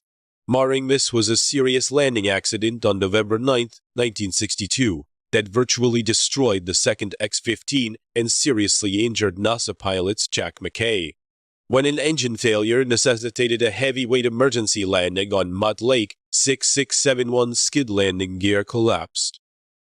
Even this setback was turned to advantage, for NASA lengthened the X-15 and added provisions for 2 huge drop takes and a dummy supersonic combustion ramjet engine installation on the shortened lower vertical fin. Eventually, on October 3, 1967, Major William J. Pete Knight reached Mach 6.7 flying this aircraft, designated the X-15A2. During the flight, unanticipated heating led to multiple structural failures, causing the scramjet module to separate from the aircraft and damaging the fuel jettison system. Knight, a superlative airman, landed safely. Sadly, shortly after Knight's remarkable flight, the fastest by a piloted airplane, the 20th century, Air Force test pilot Major Michael Adams, was killed in the third X-15.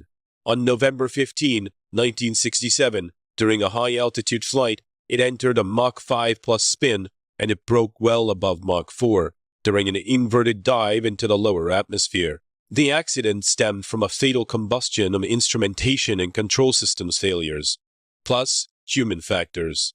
Less than a year later, on October 24, 1968, the X-15 completed its last flight, its 199th, flown by NASA pilot William Dana.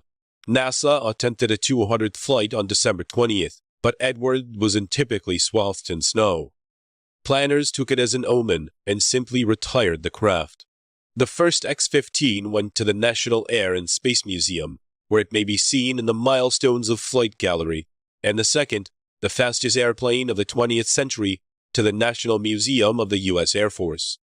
Altogether, 12 distinguished pilots, Scott Crossfield, Robert White, Forrest Peterston, Neil Armstrong, Joe Walker, Jack McKay, Milt Thompson, Robert Rushworth, Mike Adams, Bill Dana, Pete Knight, and Joe Engel had flown the X-15 to speeds and altitudes never previously achieved by winged vehicles. Its research program consisted of an aerodynamic and structural heating investigation phase from 1959 through 1963, and a follow-on program utilizing the X-15 to carry experiments into the upper atmosphere or to hypersonic speeds. Much of the applications program benefited from the contemporaneous Apollo effort, but it also helped sensor and missile detection efforts. X-15 flights produced more than 700 technical reports, establishing a database still considered essential today, as hypersonics advances into the second century of flight. The X-15 was by no means a perfect research vehicle. Under some circumstances, it had dangerous flight characteristics, and heavy impact loads sorely tested its landing skids. During re-entry, in-flight reconnaissance effects could interact with its flight control system. Early on, researchers discovered gaps in panels that permitted the entry of hot hypersonic air into its structure, necessitating fixes. Cockpit outer window panels shattered from heat-distorted panel frame structural loads, forcing redesign, and its nose landing gear twice extended in flight due to thermal stress. There were several landing incidents and accidents, one major ground explosion, and, of course, the sad loss of the third X-15 with Mike Adams. But overall, as a product of the pre-computer design era and without the benefit of modern tools such as computational fluid dynamics and computer-aided design and manufacturing, the X-15 constituted a remarkable achievement and an astonishing productive research program bridging the age of flight and the age of space. Fittingly, two of its most distinguished pilots went on to greater fame in the U.S. space program. Neil Armstrong became the first man to walk on the moon, and Joe Engle became one of NASA's first space shuttle mission commanders. Today, Air Force and NASA researchers pursue Mach 6 hypersonic flight with the air-breathing Boeing Pratt & Whitney Rocketdyne X-51A Wave Rider scramjet research vehicle. Tellingly, its designation, X-51, was deliberately chosen and reserved to echo the X-15 and remind researchers of the remarkable aircraft that, a half a century ago, did so much to make hypersonic flight a reality.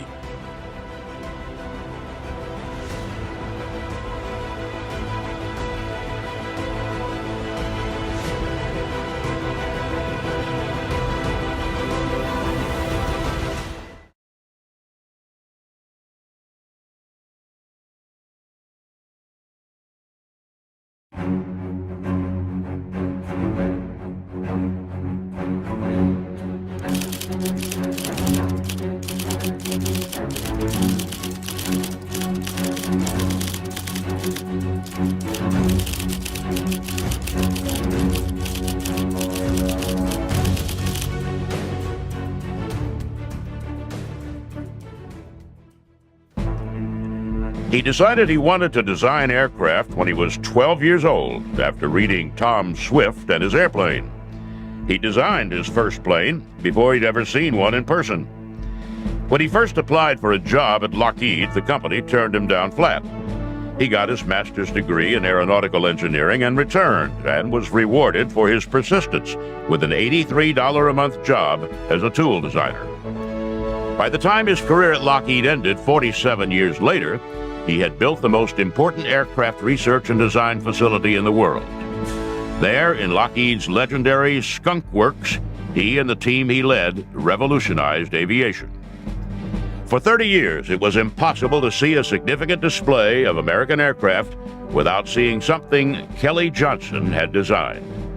Whether it was a fighter, bomber, transport, passenger liner, or even a spy plane, the odds were that he had designed at least part of it. Without question, he is the greatest aircraft designer in history. He is Clarence Kelly Johnson. Clarence Kelly Johnson was born in the town of Ishpeming in Michigan's Upper Peninsula on February 27, 1910. The son of Swedish immigrants, he got his Irish nickname from schoolmates after he stood up to the school bully. He had been dealing with some of the kids at the school calling him Clara, since his first name was Clarence. And he finally had his fill of it and decided to take reprisals on one of the bullies. And after he was finished, the kids in the schoolyard decided that he could no longer be a Clara, and instead they were going to find some more appropriate name. And since Irishmen were known at that time for their pugilistic skill, they decided to dub him Kelly. He designed his first airplane, which he called the Merlin Battle Plane, as a 12-year-old, and it won him a prize at school. He knew then that was what he wanted to do with his life. He paid $5 for his first flight, a 3-minute trip in a biplane that ended badly when the plane's engine conked out at 700 feet. When he got older, he worked in construction and in the Buick factory and saved his money. He took his savings to a flight school and asked to be taught to fly. The flight instructor, a cash-strapped barnstormer, refused Johnson's money and told the young man to spend it on college. Johnson enrolled at the University of Michigan just before the stock market crash in 1929 and supported himself washing dishes in fraternity houses. As an assistant in the aeronautical engineering department, he worked with the school's wind tunnel. The school allowed him to rent the tunnel out when it wasn't in use. Johnson charged $35 an hour and helped design a new, streamlined Studebaker model. He graduated in 1932 and tried to enlist in the Army Air Corps, but was refused. He returned to Michigan for his master's degree and, among other things, used the Michigan Wind Tunnel to help design aerodynamic racing cars for the Indianapolis 500. In 1933, he went to work for Lockheed in California as an $83 a month tool designer. Lockheed at the time was a deeply troubled company. It had just emerged from bankruptcy and had bet its future on the Electra, a two-engine transport. When Johnson arrived in Burbank, his boss asked him what he thought of the plane. Johnson looked and said it would be unstable and that he did not trust Lockheed's wind tunnel tests. Chief Engineer Hall Hibbard sent Johnson back to Michigan with a model of the Electra and a mandate to do his own study in his own wind tunnel. "See if you can do better," Hibbard told him. He did. After 72 tunnel tests, Johnson came up with a newly designed flap system and traded the Electra's single stabilizer for a twin tail. Those changes stabilized the Electra and helped make it one of the most successful airplanes of its time. Johnson returned to Lockheed a full engineer. Assigned as the Model 10 Electra's flight test engineer, he at last started flying on a regular basis. He befriended Amelia Earhart and advised her on several of her missions. She flew an Electra, and Johnson advised her on techniques of fuel mixing to help her get the best performance out of her plane. He continued to work on updates to the Electra through Electra Model 14, and was soon attracting attention outside of Lockheed. In 1937, he won the Sperry Award for outstanding achievements in aeronautics by a young man. That same year, Congress passed the Neutrality Act. That law was designed to keep the United States out of World War II. At the same time, those in the military had become convinced that American involvement in the war was inevitable. They threw as many of their precious dollars as they could into the design of new equipment. Lockheed won the competition to build a new fighter with a plane designed by Johnson, the XP-58.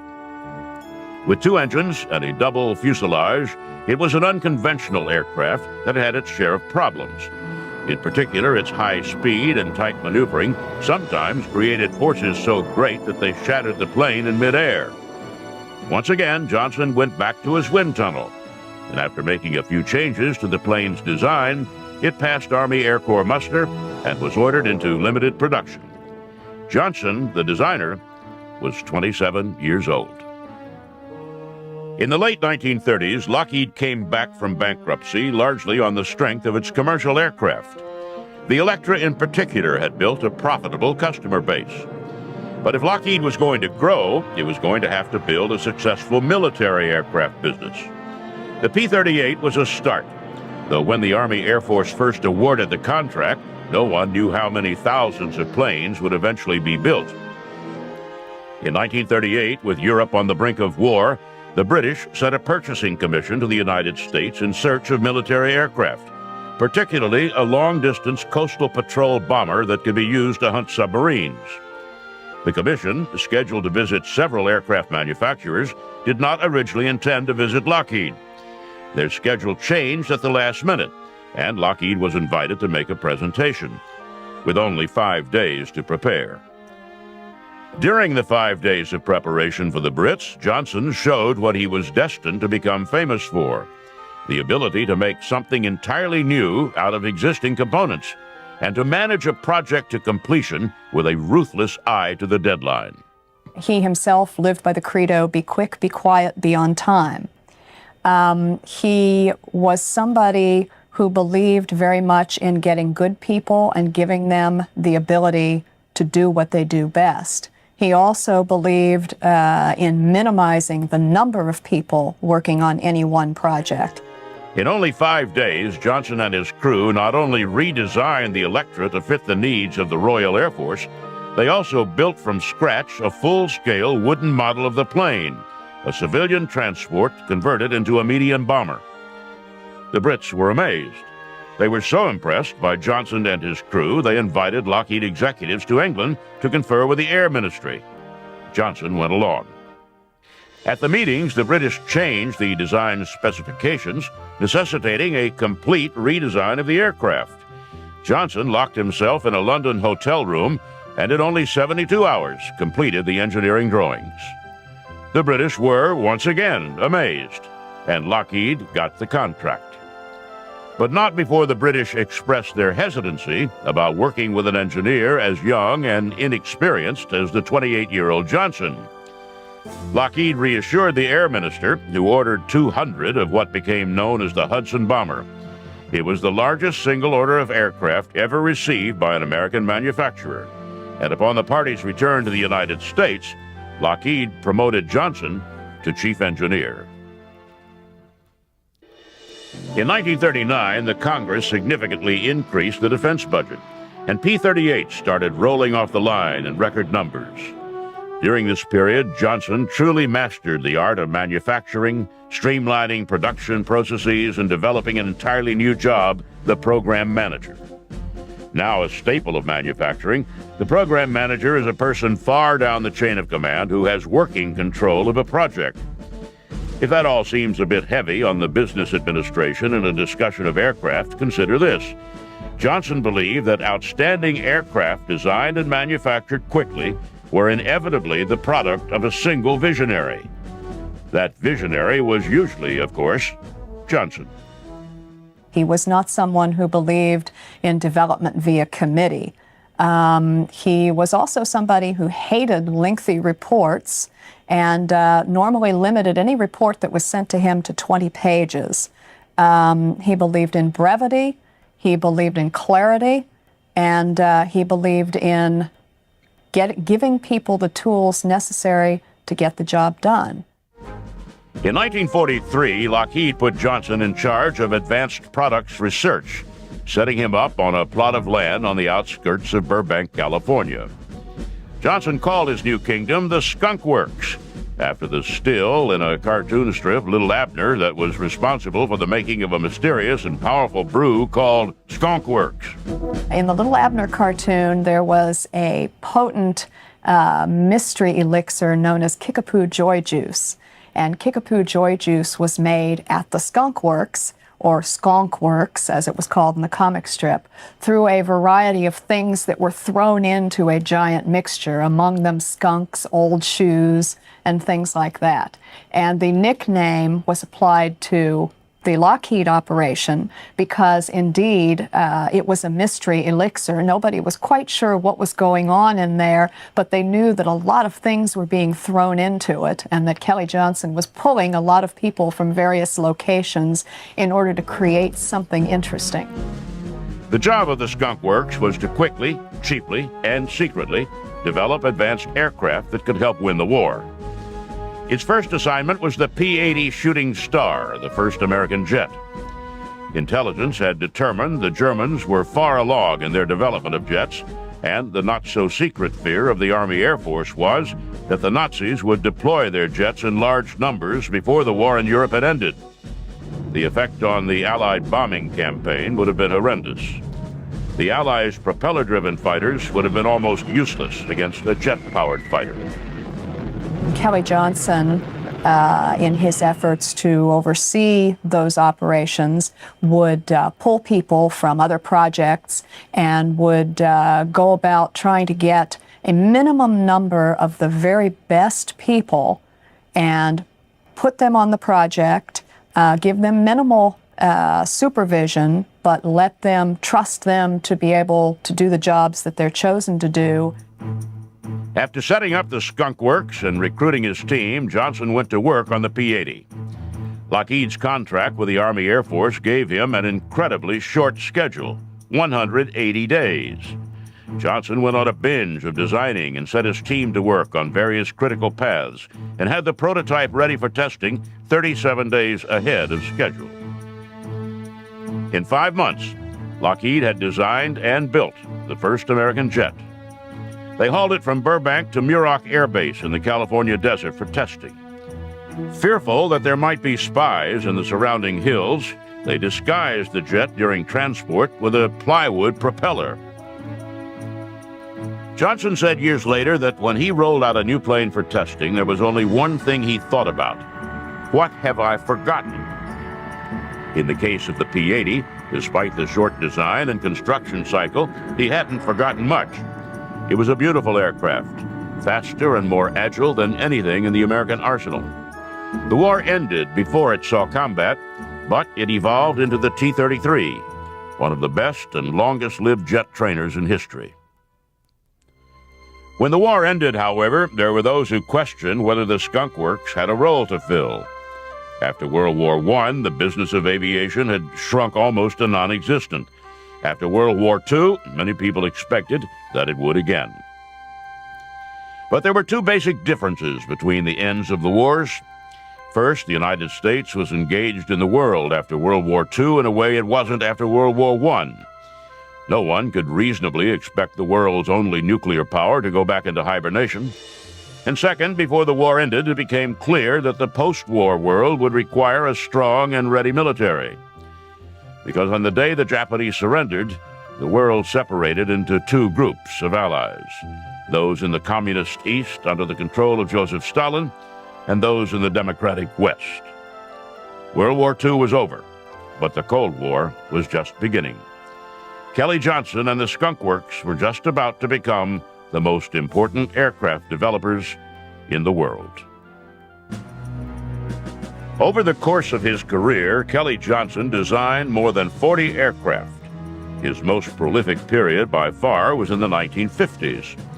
That was a decade of tremendous technological advance, achieved in an atmosphere of never-ending crisis. And there was no better place for aeronautical engineers to work than the Skunk Works. Johnson designed and built the Constellation, the most elegant aircraft of its time, and a plane that served effectively in both civilian and military roles. He experimented unsuccessfully with vertical takeoff and landing aircraft, with the idea that they could operate from relatively small ships. He designed the F-104 Starfighter, at 1,300 miles an hour, the fastest aircraft ever flown at the time. It was a sometimes fussy plane to fly, and at more than Mach 2, there wasn't a lot of room for error. It was adapted around the world to a number of difficult tasks, including carrying nuclear weapons. Johnson didn't approve of all the modifications others were making to his plane, but could do little about them. As the Cold War heated up, it became clear that the United States needed a way to peer deep into Russian territory. East of the Ural Mountains, where the Russians did their atomic research and where they developed their aircraft and missiles, the United States didn't even have an accurate topographical map, let alone a way of getting information on military capabilities. The Air Force put out a quiet request for a fast, high-altitude plane that could overfly Russia and bring back pictures of the communist secret bases. Johnson at first toyed with modifying the F-104, but it lacked the range and would be too difficult to fly on long missions. In 1954, he sent the Air Force a proposal to build a plane that could fly at a range of 4,000 miles above 70,000 feet. It would be slower than the Air Force had hoped, but at that altitude would be high above Russian air defenses. The Air Force didn't believe Johnson could do it. They doubted any jet engine would work at that altitude, and instead ordered a competition between manufacturers for the best biplane design. President Eisenhower approved a $35 million contract with the competition winner. Johnson and his Skunk Works team went into overdrive. In mid-November 1954, he met with a government advisory board on what was then called the CL-282 project. 10 days later, he formed the team to design the craft. On December 2nd, the first 12 engineers went to work designing the aircraft systems, and the first design drawings were completed and released to the shop for manufacture the next day. A week later, the drawings were complete, and by the end of the year, he'd won the contract and frozen the design. Wind tunnel testing completed in March, the first plane finished in July, and the first flight took place on August 4th, 1955. In less than a year, from pipe dream to first flight, Kelly Johnson and the Skunk Works had designed and built a completely new kind of airplane. The U-2 had something of a patched-together quality, to be sure. The first ones cut weight by leaving out the ejection seat, and the balancing wheels on the wings dropped off at takeoff to lose a few more pounds. The engineers were still making modifications on the craft in the summer of 1956, when a young pilot named Francis Gary Powers saw his first U-2 parked on a taxiway at a secret base in Nevada. It had not been built to last, he said years later. Powers was among the pilots who flew spy missions over the Russian heartland in the U-2, and for years it was safely out of range of the Soviets. The planes routinely returned with photographs showing Russian fighters 4 miles below them, coming up for a fight but unable to fly high enough to get a shot off. Eventually, however, the Russians improved their air defenses, and by the time Powers was shot down in 1960, Johnson was already at work on his next-generation spy plane. Johnson, with the U-2s flying with seeming impunity, had gone back to the government to propose a plane that could fly 10,000 feet higher and 4 times as fast as the subsonic U-2. Building a plane that would cruise at Mach 3.2, Johnson said years later, was the hardest thing the Skunk Works ever did. Everything about the plane, Johnson said, had to be invented. In 1960, the Air Force gave the go-ahead for Johnson to develop the A-12, a plane that didn't succeed as an interceptor, but paved the way for its slightly larger sister, the SR-71 Blackbird. Built out of titanium, which is light and could tolerate the 500-degree temperatures that built up as the plane sliced through the atmosphere at more than 3 times the speed of sound, the Blackbirds were like something out of a science fiction movie. The rollout was Johnson's proudest day. It was, he said, the smoothest test flight he'd ever been through. Johnson, who had never been much of a talker, insisted that he was not bothered by the fact that he couldn't talk about his perfect airplane. If I can talk about it, he'd like to say, it's obsolete. But years later, when word of the SR-71 had leaked out and the Air Force had stopped denying its existence, he took joy in its racing from New York to London, a distance of almost 3,500 miles in less than 2 hours. And before the Blackbirds were retired in March 1990, an SR-71 flew across the United States coast to coast in 68 minutes. Kelly Johnson retired from Lockheed in 1975. Even then, he was a presence at the Skunk Works. His 14 rules of effective program management are gospel there and are taught in some of the leading business schools in the world. Johnson even consulted with Lockheed during the development of the F-117 stealth fighter. As an old man, he said that there would come a time when aircraft were no longer relevant. People wouldn't travel for business, he said, because they could sit at their desks and talk to people in Europe by video phone. And on the battlefield, manned aircraft were no longer cost-effective in an age of missiles. Though it hasn't happened yet, don't bet against it. I think his greatest contribution was in the vision that he had for the Skunk Works, for Lockheed, for American aviation, and in his ability to translate that vision into something that other people embraced and believed in and wanted to work toward. To a great extent, his greatest contribution was his ability to get other people to commit to his dream. Kelly Johnson died just before Christmas in 1990. We knew that, overflying Russia for 4 years, that they were making important advances in radar and missiles. And so in 1958, 2 years before Gary Powers was shot down, we decided we'd try to make a follow-on airplane, which became finally the SR-71, to fly higher and 4 times as fast. So that's the connection between the grandfather type and the SR-71. Everyone called him Kelly. And as he reminisced that day about the genesis of his Mach 3 masterpiece, he could have just as easily reflected back on a time when aircraft designers were striving for 200 miles per hour, a time when he landed his first job with the fledgling Lockheed Aircraft Company. In 1932, a small group led by Robert E. Gross had purchased Lockheed out of bankruptcy for $40,000 and staked the company's future on the development of an all-metal, twin-engine transport. Models of the design were sent to the University of Michigan, where a young graduate student named Clarence L. Johnson conducted wind tunnel tests. Although his faculty advisors gave the design a passing grade, he wasn't much impressed, and after he had been hired on as a tool designer at Lockheed in August of 1933, he let Chief Design Engineer Hal Hibbard know about it. Among other things, it'd be directionally unstable, especially with one engine out. A rather presumptuous and certainly unconventional way for a 23-year-old to start his career at the new company, but it was only a hint of what would follow. The son of Swedish immigrants, he'd been nicknamed Kelly by classmates because of his quick temper, stubborn tenacity, and unwillingness to back down from a fight, even against overwhelming odds. Instead of reminding the outspoken young man of his place, Hibbard suggested he go back to the wind tunnel and see if he could improve the design.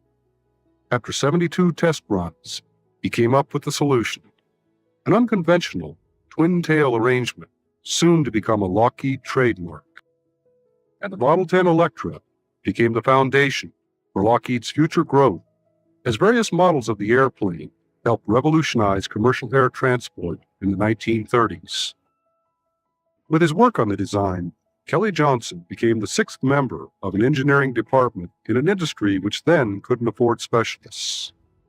Working often simultaneously as an aerodynamicist, stress analyst, weight, wind tunnel, and flight test engineer, he also put in long hours out in the shop, getting hands-on production experience and learning firsthand the importance of designing producibility into an airplane.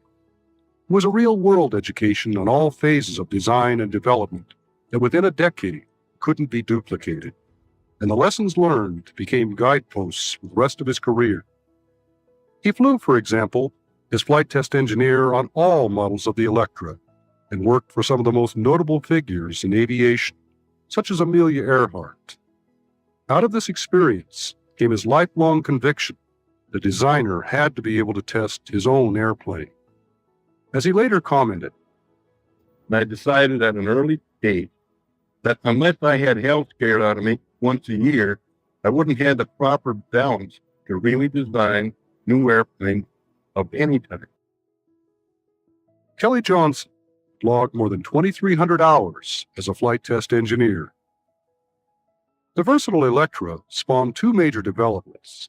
One was the XC-35, a modified Model 10, which in 1937 first demonstrated the practical feasibility of transforming the entire fuselage into a pressurized cabin to permit comfortable high-altitude flight. Johnson was Lockheed's flight test engineer on this project, gaining first-hand experience with problems of pressurization, and more important, with the tremendous possibilities pioneered by this aircraft. Possibilities to which he and Hal Hibbard began to give serious consideration. Meanwhile, the Model 14 Electra incorporated a number of Johnson innovations, such as the first practical application of Fowler flaps, which both increased the wing's lifting surface and served to permit slower, shorter distance landings, an achievement which won him the 1937 Lawrence Sperry Award. In 1938, the high speed and innovative features of the Model 14 attracted British interest in its potential as an anti-submarine patrol plane. But the requirements necessitated a major redesign. Johnson worked around the clock for 3 days, transformed the Model 14 into the Hudson bomber. The British ordered an initial batch of 250 aircraft, at that time the largest production order ever received by an American company. But there would be many more. 2,000 to the RAF alone, out of a total production run of nearly 3,000 airplanes. The Hudson put Lockheed into the big time. But even as production was gearing up, Kelly Johnson and his colleagues were well into other much more ambitious designs. The success of the pressurized XC-35 and the recognition that the next generation of air transports would be much larger, higher-speed, transoceanic aircraft inspired Johnson, Hibbard, and a small design team to lay out the now classic lines of the Model 49 Constellation in 1939. Using his soon-to-be legendary powers of persuasion, he convinced Lockheed to build its own wind tunnel, a decision that paid for itself many times over during the development of this design, as all aerodynamic problems were overcome early on, and not one external change had to be made to the actual aircraft. Hibbard was so impressed by Johnson's wizardry that he swore he could see air. Commercial development of the legendary Connie would be delayed by the war, and it first flew as the Army Air Force's C-69. This, however, provided time to refine the airplane so that at war's end, Lockheed was postured to capture a lion's share of the commercial market, and various models of the elegant Connie would continue to grace the world's airways into the late 1950s. At the time he laid down the basic design of the Constellation, Johnson was already well into another path-breaking project. In early 1937, responding to an Air Corps requirement for a high-altitude interceptor capable of 360 miles per hour, Johnson and Hibbard hastily conceived some possible configurations, depicted here in one of Kelly's rough sketches. As Johnson observed many times, in design, you're forced to develop unusual solutions to unusual problems. Their decision to go with an unconventional twin-boom configuration was dictated by another axiom: design features are the creatures of necessity. The twin booms evolved as a logical development of engine nacelles which had to be extended to house the liquid-cooled engines, turbo superchargers, radiators, and main landing gear. It seemed logical, then, to simply extend the nacelles into booms which could carry the empennage. Their novel approach produced a winning design, and when the XP-38 was finally rolled out in January of 1939, its sleek lines bespoke speed. And when Lieutenant Ben Kelsey took it up for its maiden flight, it delivered an impressive 403 miles per hour, far exceeding the requirements. Thus began the saga of the P-38 Lightning. The first American aircraft able to fly at such speeds, it offered dazzling performance and a host of new problems. For as it peeled over into dives at high altitudes, it could hit speeds approaching 500 miles per hour. In this region, the aircraft began to violently shake and nose over into increasingly steeper angles, and control forces became so heavy pilots couldn't pull out. Tragically, some never recovered. Kelly Johnson wasn't taken by surprise. Although many insisted it was tail flutter, he immediately recognized it as the then little understood phenomenon of compressibility. At 500 miles per hour, localized airflow over certain parts of the aircraft was reaching supersonic velocity, and this produced shock waves and serious problems. The P-38 was the first aircraft to encounter this, and so little was actually known about it that Johnson launched exhaustive wind tunnel studies and an accelerated dive test program headed by Chief Test Pilot Milo Burcham. After more than 2 years, he finally identified the problem as shock stall on the wing, which reduced lift and increased drag, thereby inducing the nose-down tuck. Typically, he was quick to devise a cleverly simple remedy: a dive flap mounted to the main wing spar that, when deployed, generated a positive pressure field, immediately restoring lift and a nose-up pitching moment. Flown on every battlefield, the P-38 excelled in combat. Christened the fork-tailed devil by Germans, the versatile fighter, combining speed and load-carrying capability, proved adaptable to a wide array of combat roles, and its long legs made it ideal for the vast reaches of the Pacific, where it destroyed more enemy aircraft than any other Allied fighter. Impressive though it was, Kelly Johnson was never satisfied with it. He'd long foreseen the inherent limitations of prop-driven aircraft, and though unaware of developments in Germany and England, where turbojets had already been successfully developed, he decided that props had to go.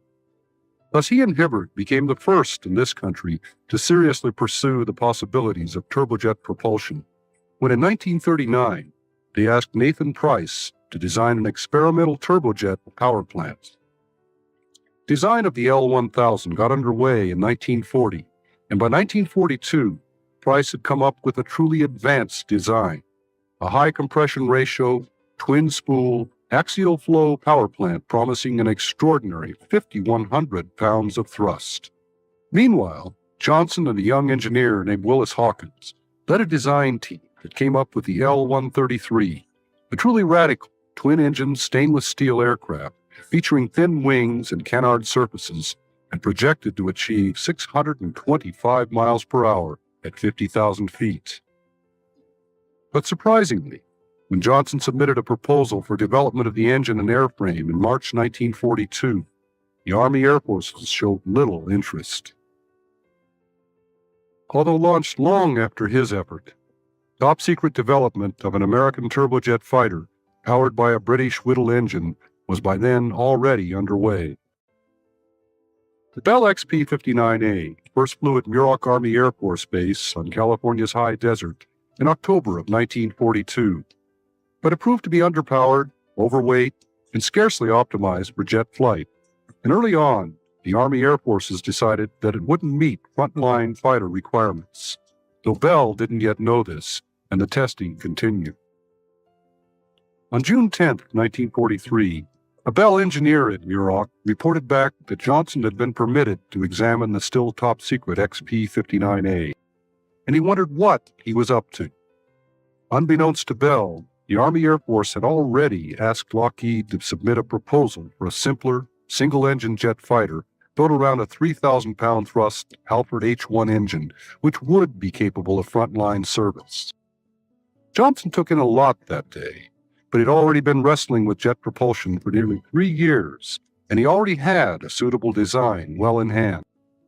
When he made his proposal at Wright Field on June 18th, he made the astounding promise that he'd deliver an aircraft within just 180 days. Getting immediate approval, he was cautioned that the utmost secrecy was required.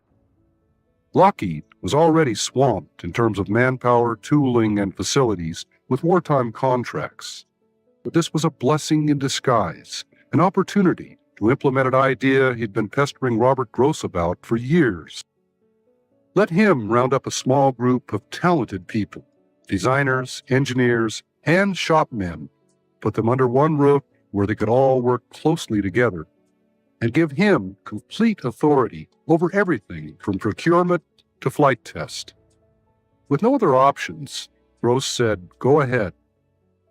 Stealing people from around the plant, just 28 engineers, including himself, and 105 shopmen, he also built a small facility out of discarded shipping crates, using a circus tent for a roof. On June 19th, he laid down the principles under which the project would operate. In 1.5 pages, now preserved on old photostats, they formed the basis for how he'd try to operate for the next 30 years. He'd be responsible for all decisions. Paperwork and red tape would be cut to the minimum. Each engineer would be designer, shop contact, parts chaser, and mechanic, and each would remain within a stone's throw of the shop at all times. There'd be but one object: to get a good airplane built on time. The daily log indicates that 2 days later, he laid out the horizontal structure of the organization. No pyramidal, multi-tiered layers of management. Each project engineer and the shop foreman would report directly to him. And in fact, he'd be looking over everyone's shoulder. He wanted information direct from the men doing the work. And if they had questions, they'd get decisions immediately on the spot. He'd promised the airplane in 180 days. As would become his custom, he gave his men 150. The clock started ticking on June 23rd. Forcefully reminded that simplicity is the keynote of good design, the designers jumped into their work. But this was a new kind of operation, and instead of moving from stage to stage, the schedule demanded an extraordinary degree of concurrency. With finished detailed design still many weeks away, the mock-up was started on June 30th and completed by July 17th.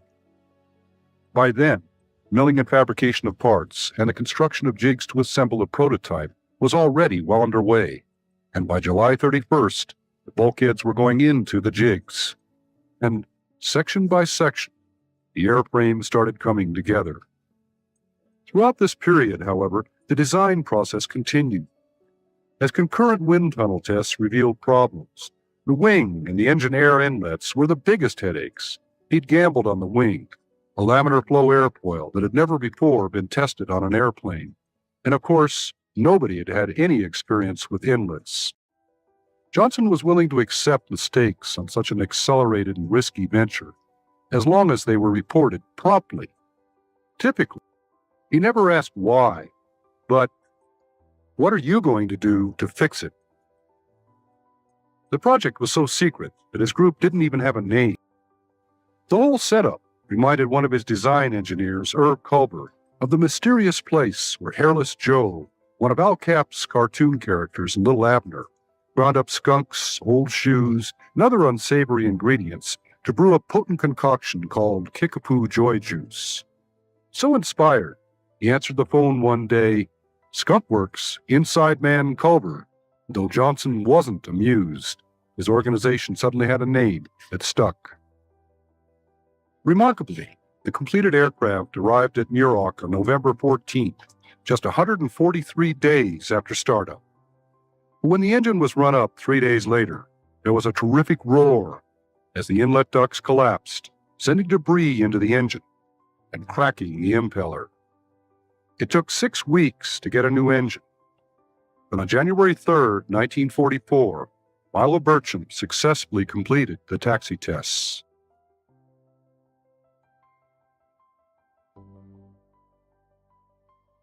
And 5 days later, in the chill of the morning on January 8th, Johnson, in white coveralls, overcoat, and stocking cap, worked intently with his crew preparing for the first flight, as over 100 Skunk Works employees stood atop a hill looking on. He wanted everyone who'd worked on the airplane they now called Lulu Bell be on hand. He told Burcham, "Just fly her, Milo. Find out if she's a lady or a witch." 9:15, he took off.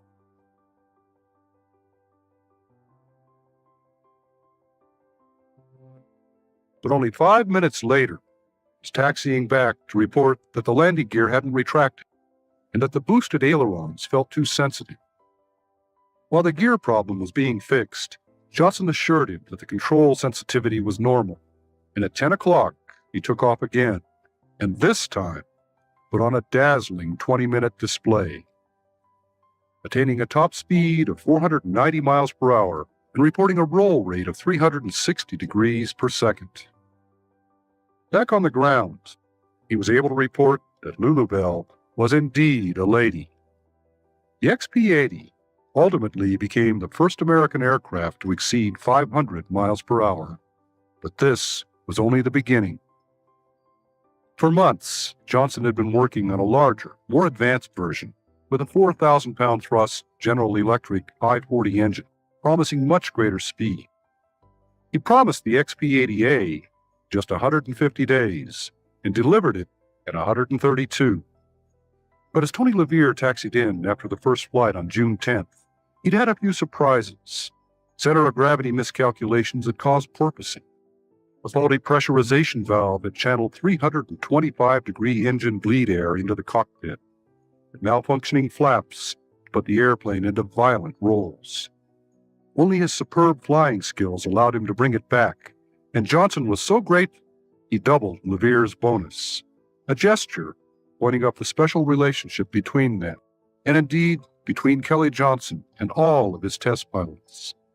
Unlike so many of his peers, Johnson both understood and appreciated what his pilots did. He flew with them whenever possible, shared their concerns, always listened, and then acted on their recommendations. The XP-80A's problems were quickly remedied, and it went on to become the prototype for America's first operational jet fighter.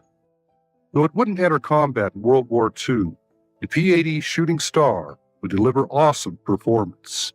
In January of 1946, for example, Colonel William Council completed the first non-stop transcontinental jet flight covering 2,450 miles in a record 4 hours and 13 minutes, at an average speed of 580 miles per hour.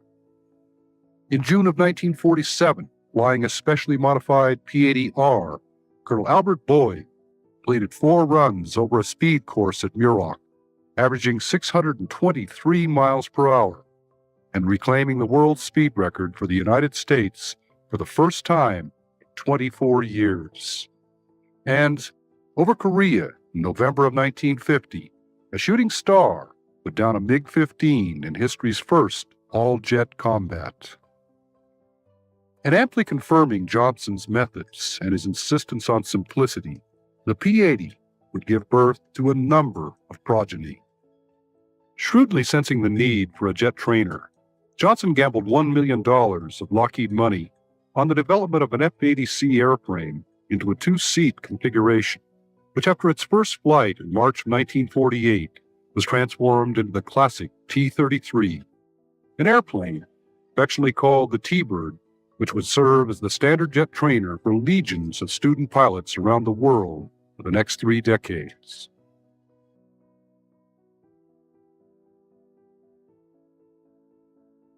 In response to an urgent Air Force requirement for an interim all-weather interceptor, the T-33, in turn, served as the basis for 3 different models of the F-94 Starfighter, which filled a critical void while newer designs specifically tailored for that role remained under development in the early 1950s.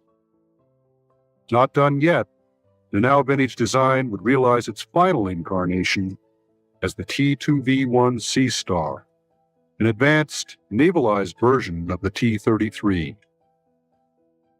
All of the iterations of the P-80 design were still yet to come, however, as in 1946, he started design work to meet an Air Force requirement for a new penetration escort fighter. Early on, he explored the possibility of applying new concepts, a delta wing, even in-flight variable wing sweep, and then discarded both, some of the more than 60 concepts he'd examine and reject.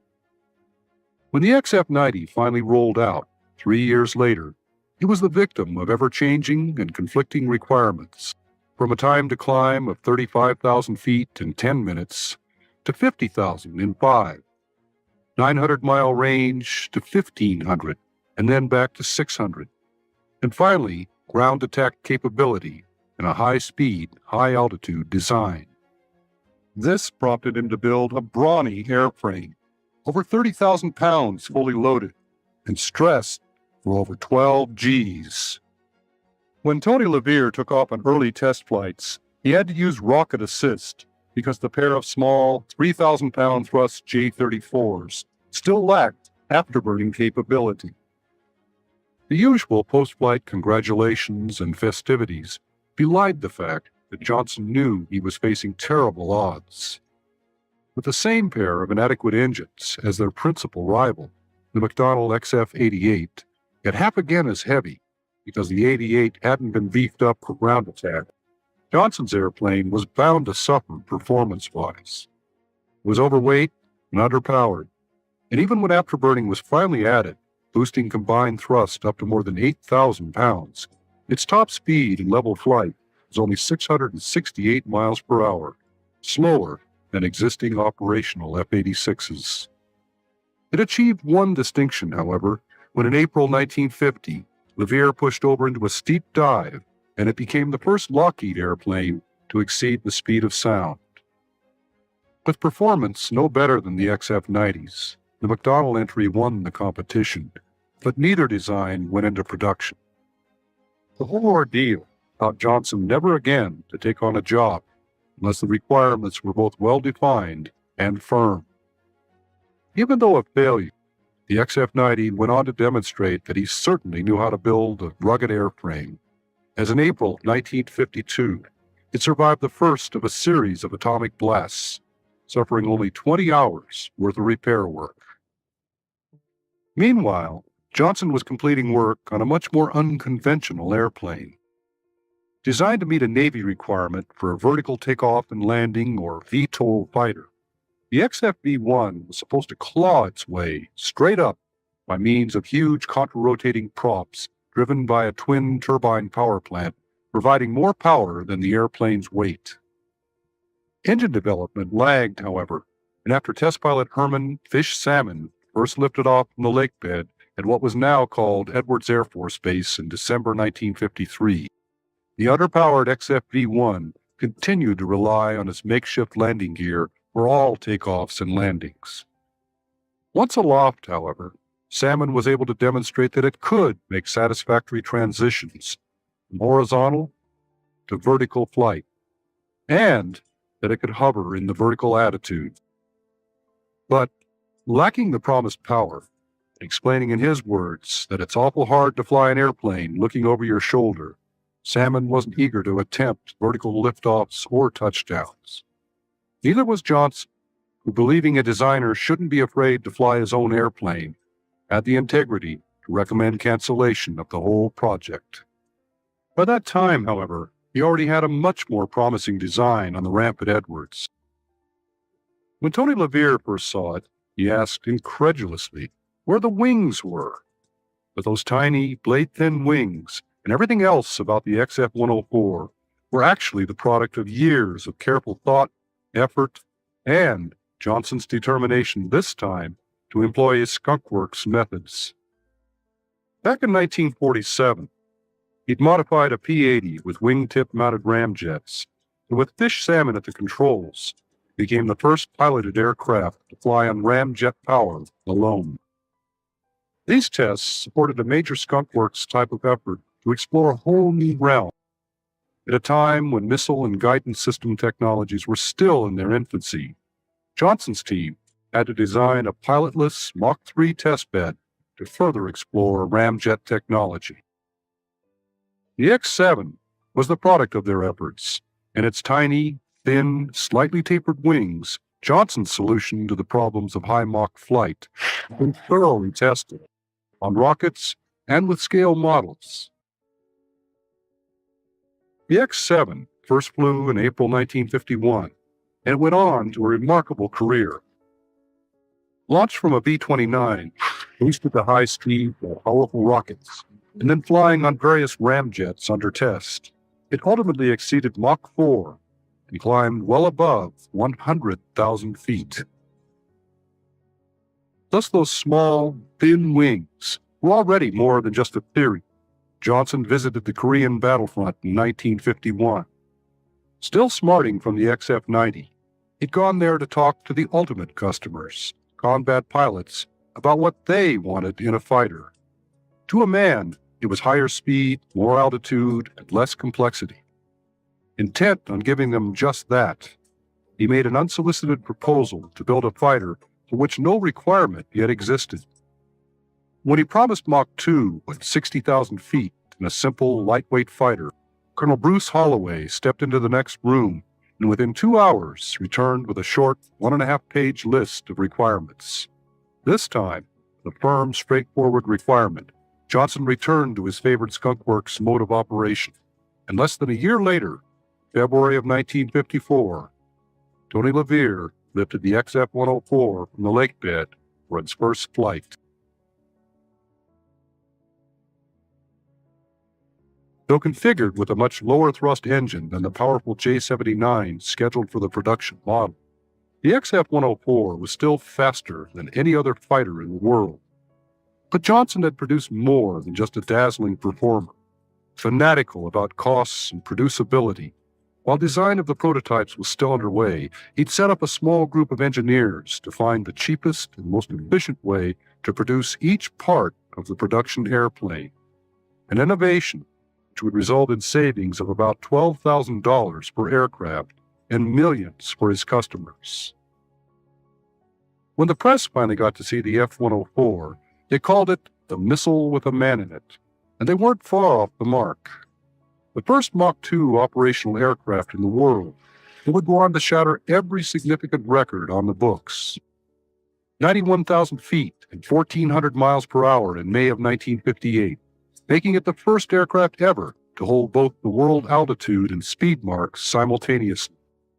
3 time-to-climb records later that year, and in 1959, became the first airplane taking off on its own power ever to climb above 100,000 feet, as Captain Joe Jordan zoomed up over 103,000 feet. This kind of performance clinched the 1958 Collier Trophy for Johnson. While the Starfighter was capturing headlines with record-breaking performances, another, much more exotic Johnson design was unbeknownst to all but a few, almost daily cruising in level flight at altitudes far beyond any official records. It had been born of the massive arms buildup of the early 50s, when U.S. intelligence agencies urgently needed confirmation of reports of major Soviet advances in intercontinental range bombers and ballistic missiles. The decision to proceed with overflights led to a design competition for a reconnaissance aircraft capable of 70,000 feet. While Lockheed hadn't been invited to participate, Johnson had caught wind of it and hastily submitted a proposal to build the CL-282, essentially a modified F-104 with a wide-span, high-aspect ratio wing. Though it lost out to the Bell X-16, Kelly Johnson wasn't about to quit. Over the years, he'd gotten to know a lot of people in high places, and he developed consummate lobbying skills. With a revised design and promising an airplane within just 8 months, he got the go-ahead to produce 20 aircraft for $22 million. The project, codenamed Aquatone, was directed by the CIA's Richard Bissell, who found the Skunk Works' streamlined, informal method of getting things done much to his liking. Secrecy limited access to a mere handful of CIA and Air Force personnel, which was fine with Johnson because it freed him from a lot of needless paperwork and interference. The urgency of the project also freed him from what he regarded as the tyranny of technical specifications. His customers simply wanted an airplane that could do the job, and all he had to do was deliver on time. While the article, as it was called, was a relatively conventional design, the extreme altitudes at which it was supposed to operate imposed severe demands. Forced to ruthlessly cut weight, he reduced structural components to the minimum and designed delicate, lighter-like wings spanning 80 feet, weighing less than 4 pounds per square foot. The fragile airframe was designed around a special high-altitude version of the J-57 engine, virtually hand-built to extremely high tolerances and originally producing 10,500 pounds of thrust. When the disassembled aircraft was unloaded from a C-124 at a remote desert test site in July of 1955, Johnson had met yet another seemingly impossible deadline.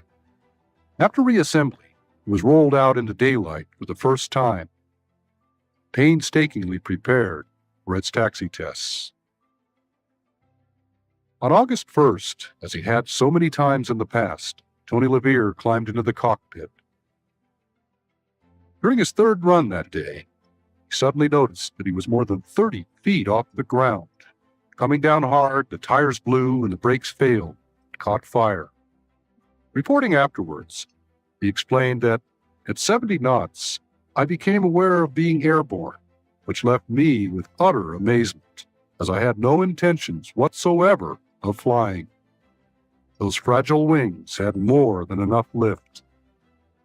He completed the first real flight 4 days later, and on a subsequent flight reported that the aircraft climbed toward the heavens like a homesick angel. To conceal its true purpose, the Angel was given the misleading official designation U-2, and a cover story was released to the effect that it was being developed as a high-altitude research vehicle for the National Advisory Committee for Aeronautics. While it would perform this role admirably, tests focused on preparing the U-2 for its real mission, carry 700 pounds of high-resolution camera equipment up to altitudes then beyond any air defense capabilities. And in July 1956, just 11 months after first flight, it commenced its clandestine operational career. Climbing to well above 70,000 feet as fuel burned off, U-2 successfully completed flights over denied areas and brought back the first hard data on the status of Soviet military preparedness and the true extent of its intercontinental ballistic missile program. Called the Dragon Lady by its pilots because it reminded them of the beautiful, mysterious, and sometimes treacherous character in the Terry and the Pirates cartoon strip. It flew with virtual impunity for 4 years, until that day in May of 1960, Francis Gary Powers was shot down by a surface-to-air missile. While deep penetration of Soviet airspace came to a halt, the U-2 continued to overfly hotspots around the world, such as in 1962, when it confirmed the existence of missile launch sites in Cuba. And it would also continue to perform an incredibly wide array of extremely high-altitude research missions. Billy Johnson had reason to be proud of his Angel. The Skunk Works had finally been formally established as Lockheed Advanced Development Projects, and on this, its first production program, he'd refunded $2 million from the original $22 million contract and built an additional 5 airplanes out of spare parts. Surely one of the best bargains in defense procurement history. That pride was rekindled when in 1981, the larger, more sophisticated TR-1 was rolled out years after U-2 production had ended. It was the first time the Air Force had ever put an aircraft back into production. And it remains to this day the highest flying single-engine piloted aircraft in the world.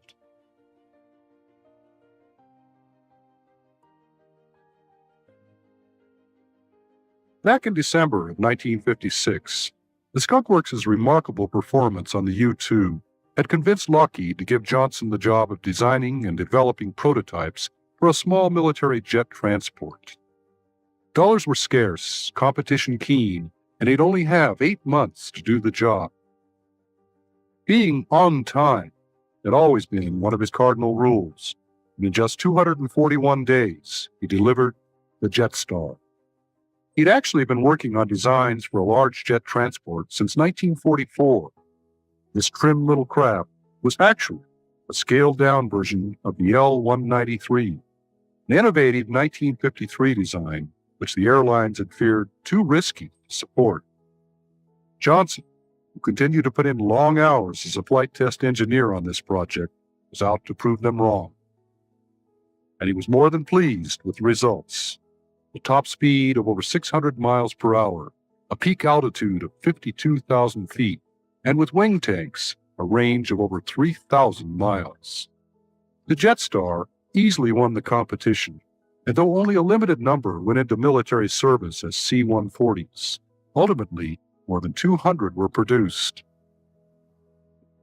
The Jetstar was a pleasant diversion as he worked on another, much tougher project.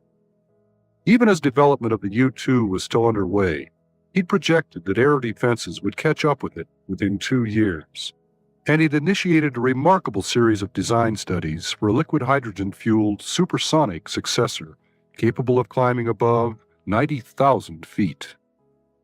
Performance varied from Mach 2.5 and a range of 2,200 miles to Mach 4 and 9,000 miles.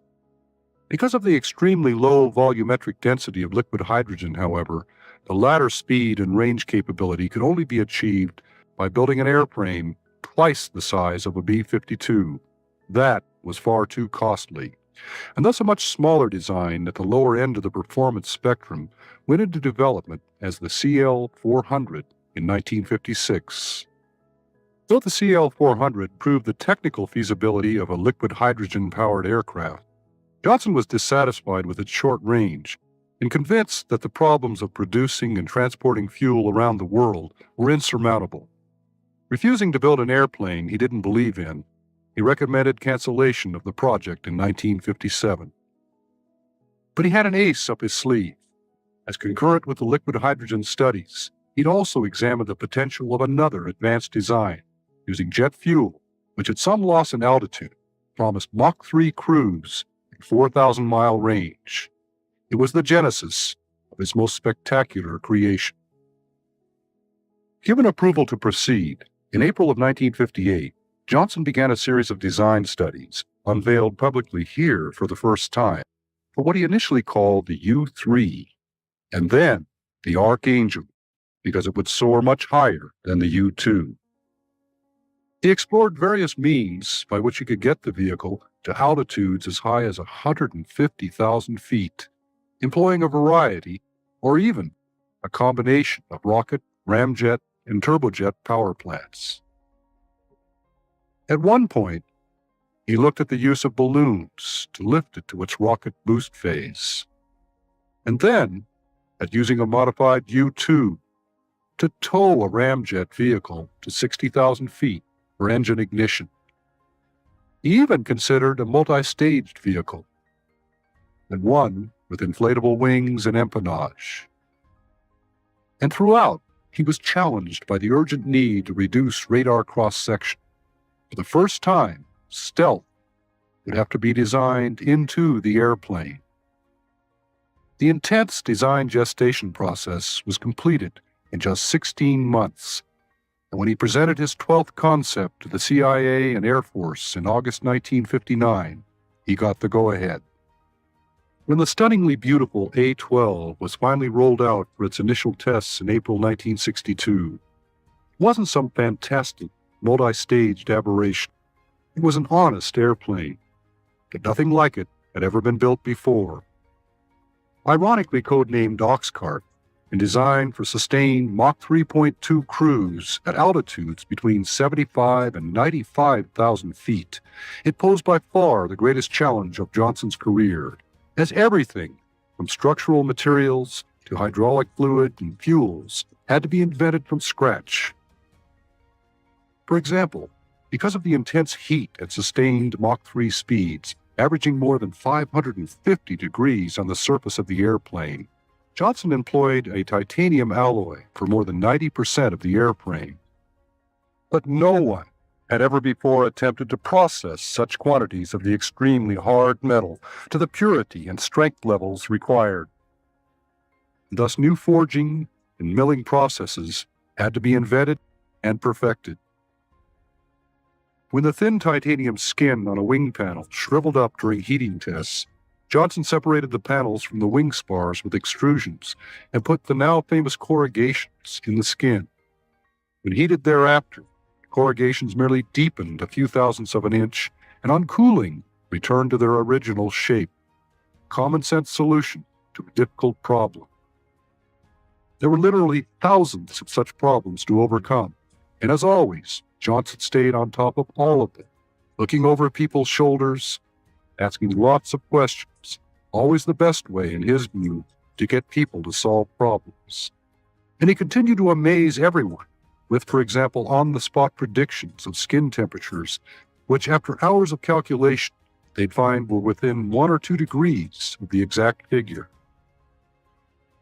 The whole effort, completed in absolute secrecy with an incredibly small group of people, was all the more remarkable because it was done without the benefit of computers. As Johnson later recalled, when you think back to 1958, when the basic design work on the prototypes for this airplane was being designed and built, we had to make use of the Michigan computer, which is a 12-inch slide rule, and it did its job quite well. All of this prodigious effort was about to come to fruition when on April 25, 1962, preparations for high-speed taxi and an initial brief liftoff were completed. But as loose shock sped down the runway, he encountered nose-wheel steering problems and had to kick in heavy right rudder. Then, as Johnson wrote in his log, the aircraft got off the ground. There was an immediate change of rudder angle. This set up lateral oscillations which were horrible to see. Shock was lucky to get the airplane back on the ground. The problem was fixed post-haste, and the next day, he completed the first unofficial flight with the gear down.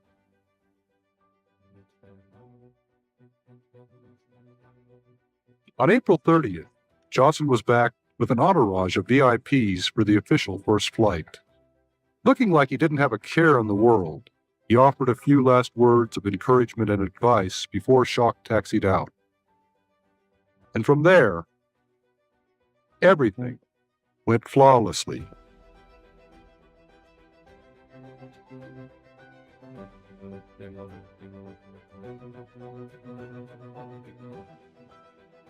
"59 minutes later, Shock was back on the ground, welcomed by an elated Kelly Johnson.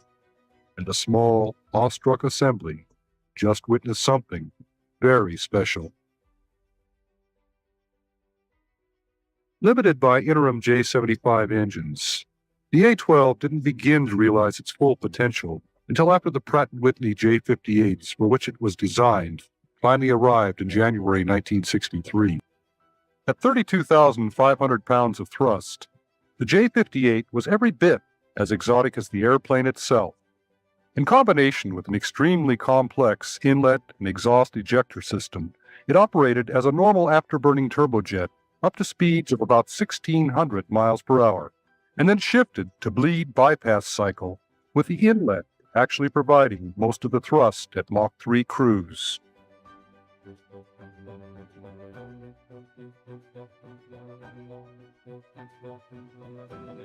When a two-seat trainer became available in early 1963, Johnson, true to his convictions about flying his own aircraft, jumped into the rear cockpit, and, taking control after climb-out, he'd fly Supersonic, first time in his life. During the course of the test program, a pair of airframes were modified for a highly unconventional mission. In 1964, the Skunk Works built a small, 42-foot-long airframe with the very same materials used on the A-12. Designed to overfly areas deemed too risky for air crews, the D-21 drone would ride piggyback atop an A-12 for Mach 3 launches at 80,000 feet. And powered by a ramjet originally developed during the X-7 program, it would be even faster than the A-12. The finished article was mounted to its mothership, now designated M-12, December 1964. And on December 22nd, the unusual pair taxied for the first time, and flight tests got underway. After takeoff on launch missions, the M-12 climbed to a rendezvous with a KC-135 for refueling, and then proceeded on to the predetermined launch point, where the backseater would monitor the systems and initiate the launch procedures. While there were several successful tests, it was always a very risky business at best, and Kelly Johnson personally canceled this program after a fatal mid-air collision in 1966. By then, however, he already had two other very successful Oxcart progeny off the ground. The first was the YF-12A, prototype for a proposed high-speed interceptor. It was this aircraft which went on public display when in 1964, President Lyndon Johnson announced the existence of the A-11. And it subsequently put on a dazzling show, as in May 1965, it claimed no less than 9 world records, including a top speed of more than 2,000 miles per hour and a sustained altitude of over 80,000 feet without in any way taxing its full potential. The YF-12 was equipped with an advanced ASG-18 Doppler radar system and configured to carry 3 AIM-47 missiles internally. Though missiles had never before been launched within the YF-12's speed and altitude regime, the aircraft and its systems scored a reported 90% kill rate, even against drones flying head-on down on the deck at distances of 120 miles and more. The Air Force was impressed enough to order 93 of the big fighters into production for the Air Defense Command, but budgetary constraints ultimately resulted in their cancellation. The A-12 was also removed from service, leaving only the Air Force's SR-71, which took over its reconnaissance mission. Though everything about it and its activities would remain cloaked in a heavy shroud of secrecy, this was the aircraft that everyone came to know as the Blackbird. A solid coat of black paint, which seemed to add to its allure and mystery, actually had a very practical purpose. It reduced skin temperatures by about 75 degrees.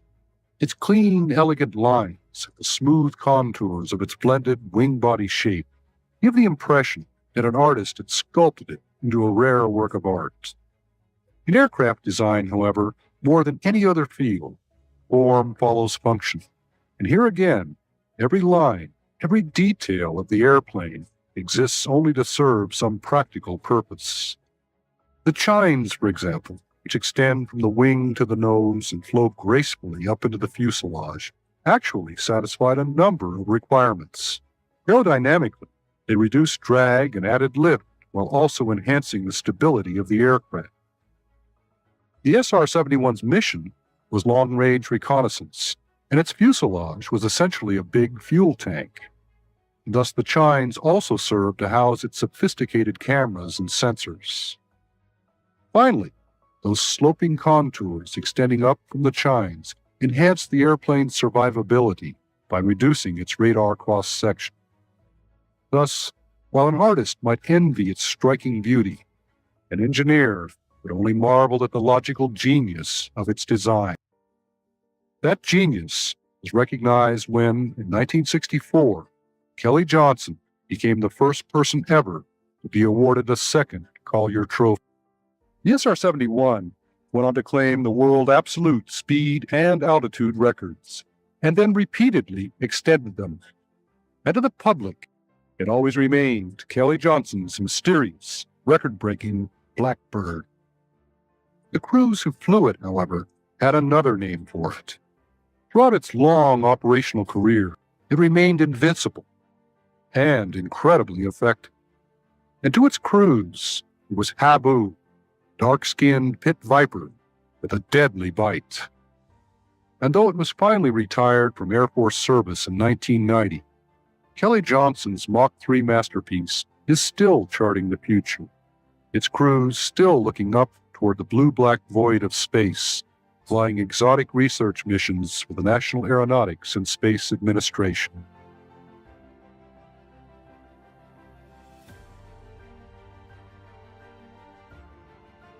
When he retired in 1975, Kelly Johnson had been on the cutting edge of an advance from 200 to more than 2,000 miles per hour. He'd been involved in the design of 44 different airplanes, many of them among the classics of aviation history. And at the time, he was still looking very much into the future. He'd gotten the Skunk Works into a project which would bear fruit in the F-117A, world's first true stealth aircraft.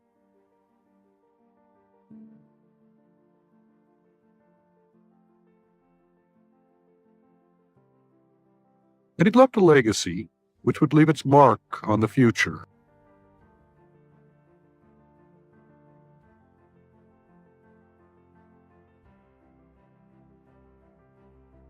It seems kind of ironic that a lowly creature, known primarily for its odoriferous emanations, had, by the time Kelly retired, become a universal symbol for excellence. He had a remarkable capacity to take a complex problem, reduce it to its simplest components, and then take the most direct and sensible approach to its solution. Always a maverick, he was smart enough and tough enough not to follow the committee rule of conventional wisdom. This gave him remarkable freedom. With that freedom came a tremendous burden of responsibility. Finally, and most important, he understood himself well enough to realize that with few good people, he can do remarkable things. Kelly Johnson's greatest legacy wasn't just what he did, but the way he did it.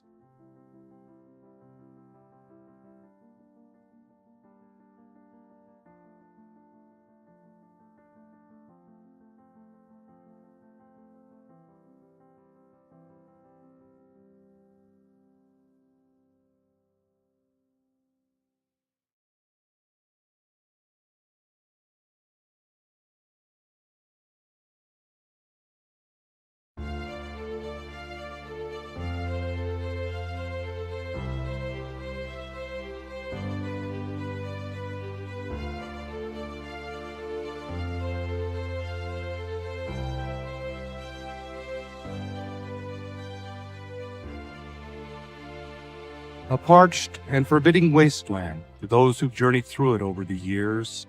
The Western Mojave is a harsh, inhospitable land of sometimes stunning contrasts. A land of bone-chilling nights and griddle-hot days, of violent dust storms and mesmerizing sunsets. The primitive landscape is dominated by one truly remarkable feature. When she first gazed upon it early in this century, homesteader Jeanette Darr said of it, "I thought it was the jumping-off place